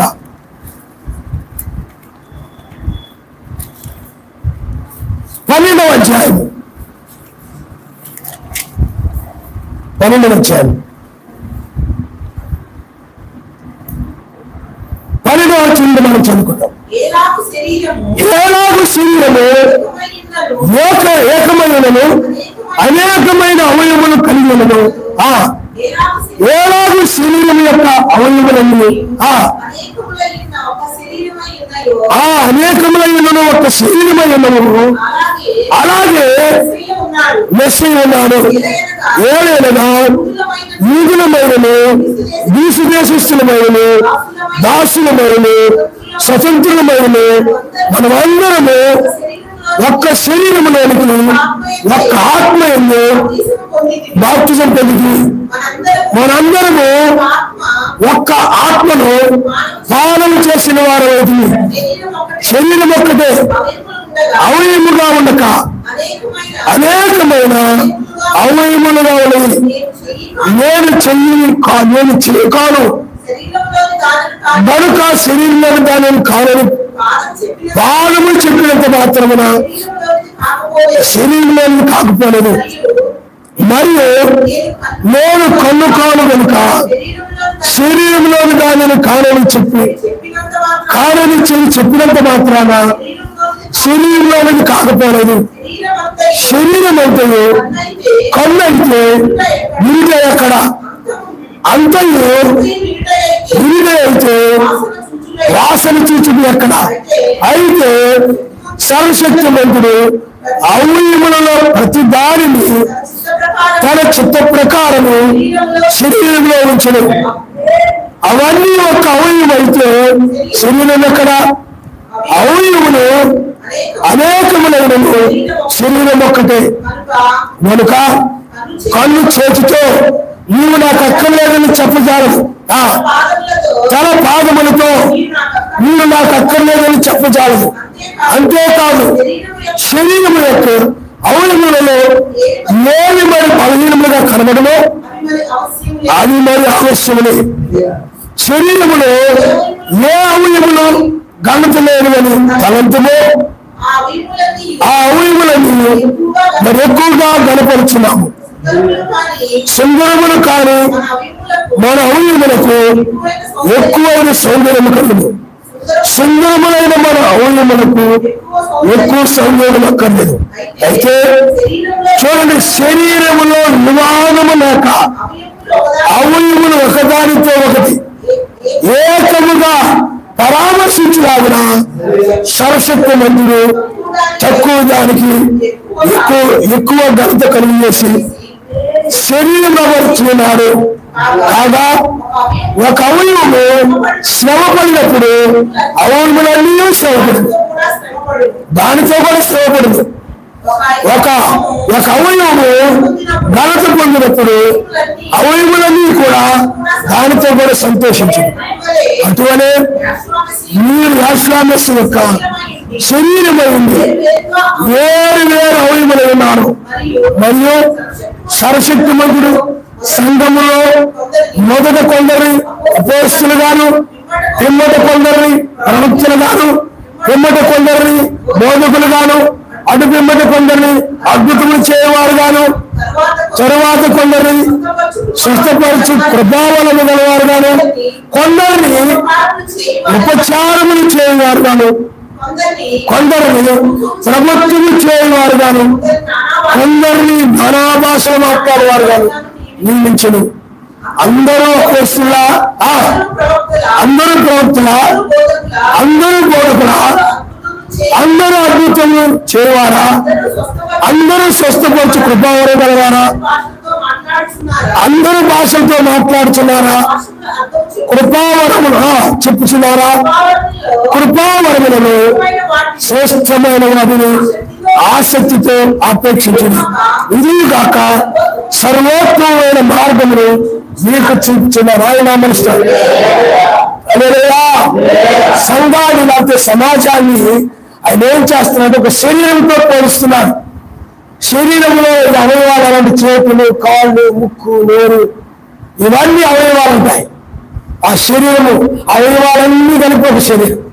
అవయవాలు లేవనుకోండి, అది శరీరము అవ్వదు. కాబట్టి అవయవానికి అంటే శరీరానికి అవయవాలు ఉన్నాయి. కాబట్టి అందుకు ఆయన ఏం చెప్తున్నారంటే, కొంతమంది ఆయన నమ్ముకున్న వాళ్ళు అంటే మెస్సీని విశ్వసించి బాప్తిజం పొందిన వాళ్ళు ఆ రోజు గ్రీసు దేశస్తులు ఉన్నారు, యూదులు ఉన్నారు, లేదా కొరింథీయులు ఉన్నారు, ఎపిసంలో వాళ్ళు ఉన్నారు, రకరకాల వాళ్ళందరూ ఉన్నారు. వాళ్ళందరూ బాప్తిజం పొందారు. బాప్తిజం పొందిన తర్వాత కూడా చాలా మంది చాలా సంఘాలు ఇప్పుడు చాలా చోట్ల ఏంటంటే చాలా రకాలుగా వాళ్ళకి ప్రాంతాల గురించి గొడవలు ఉంటాయి. లేకపోతే కొంతమంది మా కులం గొప్పని గొడవ పెట్టుకుని ఉంటారు. లేకపోతే కొంతమంది ఏంటంటే పిల్లారా మా సంఘం గొప్పదంటే మా సంఘంలో రకరకాల గొడవలు పెట్టుకుని ఉంటారు. ఇలాగ రకరకాలుగా గొడవలు పెట్టుకునే వాళ్ళు ఉంటారు. కానీ మా దేశం గొప్ప అంటే మా దేశం, మా ప్రాంతం గొప్ప అంటే మా ప్రాంతం గొప్పని, మేము గొప్ప అంటే మేము గొప్పని, ఇలాగా స్వభావం ఉంటారు. అందువల్ల కొరింథీ సంఘంలో కూడా రకరకాల కలహాలు ఉన్నాయి. కానీ ఇక్కడ కూడా చాలా సంఘాల్లో కులాల గురించి, మతాల గురించి, లేకపోతే రకరకాల వాటి గురించి గొడవలు పెట్టుకుంటూ ఉంటుంటారు. కానీ మెస్సీ దగ్గరకు వచ్చేటప్పటికి ఆయన నామములను బాప్తిజం పొందిన తర్వాత మీరు ఏ కులానికి, ఏ మతానికి, దేనికి కూడా మీరు సంబంధించిన వ్యక్తి కాదు. ఇది కులం మర్చిపో. మనం ఎవరు అంటే ఆయన దగ్గరకు వచ్చిన తర్వాత మనము యోధా రాజులని, రాజవంశీయులని, అబ్రాహాము యొక్క సంతానము, మనము ఆ దేశస్తులని. ఇంకా ఇవన్నీ ఏమిటి లోకంలో పెట్టారు, లోకంలో కల్పించారు. అదేదో ఆ యొక్క మీ మతాలైనట్టు అవన్నీ వచ్చాయి. కానీ వాటికి వీటికి మనకు సంబంధం లేదు. చాలా మంది వాటిని పెట్టుకొని వీళ్ళాడుతూ ఉంటారు. అందువల్లే ఆయన శరీరం అనేది ఏమిటంటే మెస్సీ దానికి సరసై ఉన్నాడు. ఆయన యొక్క సంఘము ఆయన శరీరము. కాబట్టి ఇప్పుడు మనము ఆయన యొక్క అవయవమై ఉన్నాము. అయితే ఈ అవయవాలు కొన్ని కళ్ళు గాను, కొన్ని చేతులు గాను, కొన్ని పాదములు గాను, కొన్ని చెవులు గాను, ముక్కు గాను ఎలా ఉన్నాయో అలాగే సంఘములో కూడా ఆయన వివాదము లేకుండా ఉండడం కోసం ఇప్పుడు ఇది ఇప్పుడు చెయ్యండి, చేయి పని చేసేస్తాం, చెయ్యి పని చేయలేదు, చెయ్యి పని చెయ్యదే, చేయి పని చేయదే, కాలు పని కాలుదే, ఏమండి అలాగే నోటి పని నోరుదే, అలా కళ్ళు పని కళ్ళే, ముక్కు పని ముక్కులే, వేటి పని అవి చేస్తుంటాయి. ఎందుకు అలా పెట్టారంటే వీటి మధ్య వివాదం ఉండకూడదంట. ఇప్పుడు ఉదాహరణకి ఈ చెయ్యి అనుకోండి, ఈ చెయ్యి 2 చేతులు ఉన్నాయి అనుకోండి, ఈ 2 చేతులు కాకుండా ఇంకా ఇక్కడ 2 చేతులు పెట్టాడు అనుకోండి, నేను చేస్తాను ఏం చేస్తా చెప్పండి అనుకుంటున్నాను. అదేవిధంగా మీకు ఇప్పుడు అలాగే ఇంకా 82 కళ్ళు అనుకోండి, 82 కళ్ళు అనుకోండి, ఈ కళ్ళు ఇలా పోతా ఉంటాయి, ఈ కళ్ళు ఇలా పోతాయి, బాగుంది వెళ్తా ఉంటాయి. ఏమైతే చెప్పండి అచ్చి వెళ్తా ఈ కళ్ళే గొడవ వచ్చేసేవారు. గొడవ కలహాలు వచ్చింది అనుకోండి, పనులు జరగవు. ప్రేమ ఉన్న చోటే, సమాధానం ఉన్న చోటే ఏదైనా అందులో వివాదం లేకుండా ఉండి నిమిత్తం ఏం చేశాడంటే కళ్ళు నుంచాడు, చెవులు నుంచాడు, నోరు నుంచాడు. అందుకని అపోస్తులుగా కొంతమందిని, ప్రవక్తలుగా కొంతమందిని, ఏమండి ఉపదేశకులు కొంతమందిని ఆ వివాదం రాకుండా ఉండడానికి, అలాగే ఉపచారం చేసేవాళ్ళు కొంతమంది, పరిచయం చేసేవాళ్ళు కొంతమందిని, ఇంకా పరిచయం చేసేవాళ్ళు పరిచయం చేయాలి, పాటలు పాడేవాళ్ళు చక్కగా పాటలు పాడేవాళ్ళు, అందరూ పాడుతుంటారు అనుకోండి. అలాగా ఆయన ఏం చేశాడు, వివాదం రాకూడదని చెప్పి ఆయన ఒక్కొక్క తలాంతు ఆయన ఇస్తాడనమాట. ఆ తలాంతు కలిగిన వ్యక్తి దాని విషయంలో ఆసక్తి కలిగి ఉంటాడు, తెలిసిపోతాడు అతను. దాని విషయంలో ఏమిటో చెప్పండి. ఇప్పుడు అందరూ బోధించేవాళ్ళు అనుకోండి, వినేవాళ్ళు ఎవరు? అందరూ విశ్వాసాలు అనుకోండి, బోధించేవాళ్ళు ఎవరు? అలాగనమాట. అందుకని శరీరంలో అవయవాలు వాటికి ఎలా ఉన్నారు అలాగే విశ్వాసులు గాను హెచ్చరి చేయని వారు గాను ఇలాగ ఆయన పెట్టాడు అన్నమాట. ఎందుకు ఇలాగ ఉండకూడదు? అందరు బోధకులైతే గొడవలు వచ్చేస్తాయి, ఇంకొకటి చెప్తారు ఆయన చెప్తారు. అందుకనే బైబిల్లో ప్రతి కాలంలో కూడా భిన్నంగా చెప్పారు. ఏ కాలంలో కూడా ఆ యొక్క శ్రమ కాలంలో తప్ప ఏ కాలంలో కూడా ఆ పెద్ద ప్రవక్తలు అనబడిన వారు ఒక్కరే ఉంటూ వచ్చారని చెప్పారు. అందుకని 7 సంఘకాలు 7 కనపడతారు. బ్రహ్మాండ గారు ప్రపంచ వర్తమానం, మిగతా అక్కడక్కడ చిన్న ప్రవక్తలు వారు ఆయన. అదే విధంగా మనం శ్రమకాలం చూస్తే పెద్ద ప్రవక్తలు 2 కనపడతారు. మోషే ఏలియా అందులో బట్టి ఆయన సంఘంలో కూడా ఆయన ఏం చేస్తారు చెప్పండి? కొంతమందిని ఉపదేశకులు గాను కాపర్లు గాను ఈ విధంగా. అయితే ఇప్పుడు అది ఆ కాలంలో అయిపోయింది. ఇప్పుడు మనం ఎత్తబడే కాలంలో ఉన్నాం. ఆయన యజమానిగా ప్రధాన కాపురిగా ఉండి ఆ 2వ రాక యొక్క లేఖనాలు నెరవేరుతున్నాయి. కుమారునికి సంబంధించిన లేఖనాలు నెరవేరుతున్నాయి. ఏలియాకు సంబంధించిన లేఖనాలు అయిపోయాయి. కుమారునికి సంబంధించిన లేఖనాలు నెరవేరుతాయి. అందువల్ల మనం ఇప్పుడు కుమారుని కాలంలో ఉన్నాం. చాలా సమయంలో ప్రవక్తల ద్వారా మాట్లాడిన సర్వశక్తి ఉంటుంది. చివరిలో ఆయన ఏం చేసింది చెప్పండి? కుమారుని ద్వారా మాట్లాడు. అందుకని ఇది కుమారుని ఆత్మ, ఏలి ఆత్మ ధనాన్ని వారి మీద ఉంది. ఇప్పుడు ఆ కాలంలో పనిచేసిన ఆత్మ ఏంటి చెప్పండి? ఏలి అభిషేకం. పొదువులో కూడా ఏలి ఆత్మ ఉంది. అందుకని ఏలి అలాగే నేను అలాగే. ఇప్పుడు ఈ ఆత్మ ఏంటంటే మెస్స యొక్క ఆత్మ. అగ్ని జ్వాలలతో అపరైన పాదములతో ప్రకటన రాయబడింది. ఆ యొక్క అగ్ని జ్వాలలో అపరైన పాదములు ఆయన ఒక్కడే, ఎవరికి లేదు. అందువల్ల ఇప్పుడు మనం ఉన్న కాలము వేకూర్చక కాలం అంటే, నిద్ర మెలుకునే కాలం అంటే కుమారుని యొక్క కాలము. అందువల్ల ఇప్పుడు మనం చూస్తే పిల్లరా ఆయన శరీరాన్ని తీసుకుని వెళ్ళడానికి వచ్చాడు. లోకంలో ఏదో స్వార్థ ప్రకటించే టైం అయిపోయింది, ప్రకటించే కాలం అయిపోయింది. ఇప్పుడు ఈ వారి పనులను బట్టి బైబిల్లో చెప్తాను. మార్కు సువార్తలో ఆయన వెళ్ళేటప్పుడంట వారి పని నియమించి వెళ్ళిపోయాడంట, దేశాంతరం వెళ్ళిపోయాడంట. మళ్ళీ 2వసారి న్యాయపతికి ఇప్పుడు వచ్చాడు. వారి పనులను బట్టి వాళ్ళకి అప్పగించిన పనులు చక్కగా చేశారా లేదా, వాళ్ళకి ఇవ్వబడినటువంటి లేఖనాల ప్రకారం నడిచారా లేదా. అదేగా స్త్రీలకు ఎలా ఉండాలో బైబిల్ చెప్తుంది, పురుషులు ఎలా ఉండాలో బైబిల్ చెప్తుంది, పిల్లలు ఎలా ఉండాలో బైబిల్ చెప్తుంది, వృద్ధులు ఎలా ఉండాలో బైబిల్ చెప్తుంది, వృద్ధులు ఎలా గౌరవించాలో బైబిల్ చెప్తుంది, తల్లిదండ్రులు ఎలా లోపడాలో బైబిల్ చెప్తుంది. అలాగే అన్ని చెప్తా ఉన్నాయి. అవి అన్నిటిని పాటించడమే క్రియలు. అలాగే పరిచయం చేయడం, ఉపచారం, అయితే మందిరం పనులు, ఉపచారము, పరిచయం చేయడం, ఆదరించడం క్రియలు. ఆ క్రియలు బట్టి ఆయన ఏం చేస్తాడో తీసుకెళ్తాడు. అందువల్ల వివాదం ఉండకూడదని ఆయన ఏం చేసినప్పుడు సూర్యుడు, చంద్రుడు, అలాగే నక్షత్రాలు, వేటికనే నక్షత్రములుగా ప్రవక్తలు, దూతలు, అలాగే సూర్యుడు అనగా ఏలేవాడు, పరిపాలించేవాడు సూర్యుడు, చంద్రుడు అనగా రాత్రి అంటే సంఘం, సమాజం. అలా ఉంచాడు ఆయన. క్రమంలో పెట్టాడు ప్రతిదీ.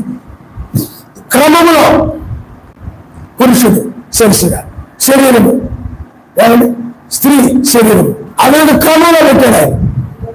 అందుకని చూడండి, పక్షులు చూడండి మగ ఎలా ఉంటుంది, చూడండి జంతువులు చూడండి మగ ఎలా ఉంటాయి, ఆవు చూడండి, ఎద్దు చూడండి, ఆవు చూడండి, పొట్టేలు చూడండి ఎలా ఉంటుంది, బోర్డు చూడండి ఎలా ఉంటుంది, పిల్లి చూడండి ఎలా ఉంటుంది, పెద్ద చూడండి ఎలా ఉంటుంది.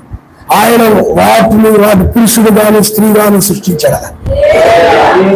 మగవి గాని ఆడవి గాని సృష్టించాడు. అందుకని మగ వాటిని చూడగానే మగదేదో ఆడదేదో అర్థమైపోతాడు. అందుకని బ్రహ్మగారు అంటారు, ఈ రోజున మగవాళ్ళు ఎవరో ఆడవాళ్ళు ఎవరో తెలియట్లేదు, మగవాళ్ళు ఆడవాళ్ళు ఎవరో తెలియట్లేదు. అందుకనే పురుష వస్త్రాలు ధరించకూడదు, స్త్రీలు స్త్రీ వస్త్రాలు ధరించండి, పురుషులు పురుష వస్త్రాలు ధరించండి. పురుషుల వల్ల మీరు జుట్టు కత్తిరించుకోవద్దు, పురుషుడుగా ఉండి స్త్రీలు జుట్టును పెరగనివ్వండి, ప్యాంట్లు లాంటి బట్టలు మీరు వేసుకోవద్దు. మీకు అర్థమవుతుంది. అది పురుషుడిని అది సాతాడు తీసుకొచ్చి స్త్రీలు కూడా పెట్టేశాడు. వాక్యాన్ని తప్పించడానికి వాడు తెలియలేడు కదా, వాడి కులిక్తిపోడు కదా వాడు. ఆ విధంగా పురుషుడు కానీ స్త్రీ కానీ ఆయన సృష్టించాడు. క్రమంలో పెట్టాడు ప్రతిదీ. ఆయన వివాహం ఉండకూడదు. అందరు పురుషులు అనుకోండి వివాహం, అందరు స్త్రీలు అనుకోండి వివాహం. అలా కాకుండా పురుషుడు స్త్రీ స్త్రీ లోబడేలాగా. వివాదం ఉండేందుకు మాట చెప్తే అలాగే పురుషులు ఆ విధంగా శిరస్సుగా ఉండేలా ప్రతిదీ ఆయన ఆ విధంగా చెప్పారు. ఆ విధంగా ఉన్నప్పుడు వివాదం ఉండదు, కలహం ఉండదు. అంటే ప్రతిదీ కూడా అందుకనే ఇప్పుడు మనం ఉదాహరణ చెప్తాం, అంతకంటే స్త్రీ ఏమన్నా తక్కువ అని అనుకోవచ్చు. బైబిల్లో పిల్లారా స్త్రీ అంటే ఆయనకు వధువు అంటే ఎంత ఘనత చూడు. వధువుకి ఛాయిగా పెట్టాడు, ఆమెని అర్థమవుతుందా? వధువుకి ఛాయిగా పెట్టాడు. అంతేకాదు ఆమె ద్వారా స్త్రీ ద్వారా అంటే పురుషుడు స్త్రీ ద్వారా వాటి వాటి జాతి ఉత్పత్తి అయ్యేలాగునా మరి ఆమె తల్లిగా పిలువబడుతుందన్నమాట. కాబట్టి బైబిల్లో మనం చూస్తే యెరూషలేము మన తల్లి అనేది బైబిల్ యెరూషలేము. అందువల్ల ఆమె బలహీనరాలైనప్పుడు కూడా ఘనతను ఎక్కువగా ఇచ్చాడు ఆయన. అదేవిధంగా బలహీనమైనప్పుడు కూడా ఆయన ఏం చేశాడు చెప్పండి, ఘనతని ఇచ్చేసాడు. ఎందుకంటే చాలా మంది సేవకులు ఉంటారు అనుకోండి, వాళ్ళు బలహీనంగా ఉంటారు అనుకోండి, కానీ వాళ్ళకి వాక్యం చెప్పడం ఘనత. అది విశ్వాసం ఉండాలనుకోండి, అలాగా వాళ్ళ ఏదైనా బలహీన ఇంకొక విషయంలో ఆయన ఘనత. ఆ విధంగా ఆయన ఈ ప్రతి అవయవాన్ని కూడా వివాదము లేకుండా చక్కగా సమస్తమును సృష్టించిన వాడు. అందువల్ల పురుషుడు నిలబడుతున్నాం అనుకోండి, వాదం ఉండదు, కలహం ఉండదు. అలాగే పురుషుడు కూడా తన భార్యను తన సొంత శరీరం వలె ఇది నా శరీరము అనుకుని దాన్ని ప్రేమించాలి, సహించాలి, క్షమించాలి. అలాగే స్త్రీ కూడా ఏం చేయాలి చెప్పండి, నా శిరస్సు నా భర్త, ఆయనకి శిరస్సు మెస్సయ్య అంటే మెస్సయ్య శిరస్సు అతను కలిగి ఉన్నాడు కాబట్టి నేను అతను లోబడి ఉండాలి. ఆ విధంగా ప్రతి ఒక్కరు కూడా ఆ వాక్యాన్ని పాటిస్తూ ఉన్నప్పుడు, క్షమించుకుంటూ ఉన్నప్పుడు, ప్రేమ కలిగి ఉన్నప్పుడు అది లోకనేర్షులేమనేది హల్లెలూయా. అందుకనే మీరు క్షమిస్తే మీ పాపాలు క్షమించబడతాయి, పైకి వస్తాయి. అబద్ధంగా నిన్న చెడ్డ మాటలు పలుకున్నప్పుడు సంతోషించు, ప్రతిఫలం వస్తాయి, ఘనత వస్తాయి. అది ఇప్పుడు మెసేజ్ ఉండాలనుకోండి, ఉదాహరణ చెప్తాను. నిన్న కిరీటం పెట్టినప్పుడు పెట్టబోతున్నాం అనుకోండి, లాగలు బీకాడు అనుకోండి, శిలువ మీద భుజం పెట్టబడుతున్నారు అనుకోండి, శిలువను తీసుకొని విసిరి పడేసాడు అనుకోండి, పిడిగిద్దరు విజయం అనుకోండి, ఏంటంటే కొట్టుకుని వాళ్ళు బాగా చేశాడు అనుకోండి. ఈ రోజు మనం ఆయన గురించి చెప్పుకుంటావా? ఏమండి ఈరోజు అనేక మంది విశ్వసిస్తారా? విశ్వసిస్తారు, అందరిలా అంటాడు కాబట్టి. కానీ అందరిలా కాదు, ఆయన వేరే దేశానికి సంబంధించింది. ఇప్పుడు ఆయనకు అంత ఘనత వచ్చింది. అలా సహిస్తూ క్షమిస్తూ ప్రేమ కలిగి ఉన్నావు అనుకోండి, నీకు కూడా ఆయన ఎంత సహనం కలిగిన వారా, ఎంత ప్రేమ కలిగిన వారా, క్షమించేవారా. అప్పుడు నీ జీవితాన్ని బట్టి ఆయన నామం కూడా ఘనపరచబడుతుంది అనమాట. అవునరా, ఆ యొక్క సహోదరుడు ఎంత సహనం కలిగిన వారా, ఆ సహోదరుడు ఎంత ప్రేమ కలిగిన వాడు, ఎంత క్షమించేవారా. ఎవరికి ఏదో కూడా మనసులో పెట్టుకోడు, అపకారాలు కూడా మనసులో పెట్టుకోరా, పెట్టుకోడు. ఏదైనా పొరపాటు అంటావు. ఏదైనా ఒకసారి అతను ఏదో అనేసాడు ఈ వర్తమానం గురించి, యొక్క చూపు గురించి చెప్తుంటే చాలా మంది మోదలు ఇచ్చారు ఏదో అనేసాడు. అనేసి మన తర్వాత అతను అనుకుంటున్నాడంట, నేను అన్నాను కదా ఏమన్నా పాస్ట్ గారు మనసులో పెట్టుకున్నాడేమో అని చెప్పి నా దగ్గర రావడానికి మొహం పడిపోతున్నాడు. ఒకసారి రోడ్డు మీద కనపడ్డాడు, పలకరించుకు తప్పని దగ్గరకు వచ్చాడు. వద్దాం అనుకున్నానండి, మొన్న అన్నాను కదండి, మీరు మనసులో అనుకున్నారేమో, నాకే మనసు చెలకొచ్చాడు. బ్రదరు అది ఎప్పుడో క్షమించండి, ఆయన నా మనస్తాను నువ్వు అలా అనుకున్నావు అంతే. అలాగా అనుకున్నప్పుడు అవునండి నిజంగా ఇప్పుడు చాలా మంది అలా ఉంటుంటారు కదండి క్రైస్తవులు, అందుకని నేను అనుకున్నానండి అన్నాడు. కాబట్టి అప్పుడు ఆయన నామం ఏమవుతో చెప్పండి, ఘనపరచబడు. సహనాన్ని చూసి, నీ ప్రేమ చూసి, శక్తిని ప్రేమించడము, కీడుకు ప్రతికీడు చేయకుండా ఉన్న అన్ని చూసి ఆయన నామం ఏమవుతో చెప్పండి. సరస్వతి మధ్యలో పెట్టినట్టు ఏంట్రా, క్రైస్తవులంటే ఏంట్రా. చాలా మంది క్రైస్తవులంతా అలా ఉండాలంటే అనుకున్నాం, కానీ ఈ నిజమైన క్రైస్తవురా అంటున్నారు అనుకోండి. నిజంగా ప్రేమ కలిగిన సాయం మీద ఉన్నారా, నిజమైన క్రైస్తవురా. అన్ని నీ బంధువులు వీళ్ళకొచ్చే నీ సహనాన్ని చూసి, నీ క్షమించే గుణాలు చూసి చెప్పుకుంటున్నారంటే, నీ క్రియలు బట్టి చెప్పుకుంటున్నారు. నీ క్రియలను చెప్పుకుంటున్నారంటే ఆయన గడపరచబడుతుంటాడు. ఏదో నమ్ముకున్నారు కానీ ప్రేమ లేదు, సహనం లేదు, నిందలు ఇచ్చిన కానీ సహించలేకపోతున్నారు. ఎవరన్నా దిక్కి సేవ పెట్టినా కానీ సాయంత్రం చదివేస్తున్నారు వీళ్ళు. ఏ క్రైస్తవున్నానికి ఆయన దూషించబడుతున్నాడు. అందువల్ల నిలబెట్టి ఆయన నామము ఘనపరచబడాలి. కళ్ళ వచ్చుకుంటే మనం ప్రార్థన చేసుకున్నాం. ఇలాంటి జీవితం ద్వారా నేను ఆయన రాజ్యానికి రాగలుగుతాం. ఆయన నేను నమ్ముకున్నాను కదా, వచ్చేస్తాను పర్వాలేదు, ఏదో సంఘానికి వస్తున్నాను కదా ఎత్తబడిపోతాను పర్వాలేదు అనుకోదు సుమా. వివాదము అధికం కాకమునిపే దాన్ని విడిచిపెట్టి 1-2 సార్లు చెప్పు. వెళ్ళే కనుక వివాదాన్ని వదిలేసే దానికి సాగ తీసుకుంటూ తెగగా లాగుతూ పెద్ద మనుషులు పిలుస్తారు, తేలుస్తారు. ఆ ఊళ్ళో పెద్ద ఆయన పిలుస్తారు, ఎవరు తప్ప ఎవరు కరుతో చెప్తారు, తేలుస్తారు అని అనుకోవద్దు సుమా. అలాగా సహోదరులు గారు ఎవరైనా కానీ అనేది ముందు సుమా. వివాదాలు ఉంటే వదిలేసి ఒకరినొకరు క్షమించుకోండి, సహించండి. అప్పుడే మీ పాపాలు క్షమించబడతాయి. ఎవరైనా నీ సహోదరుని అన్న కానీ తమ్ముడు కానీ ఎవరైనా కానీ నీ యొక్క ఎవరైనా ఏదైనా ఆన చేసేది నీకు అనిపించినట్లయితే క్షమించు.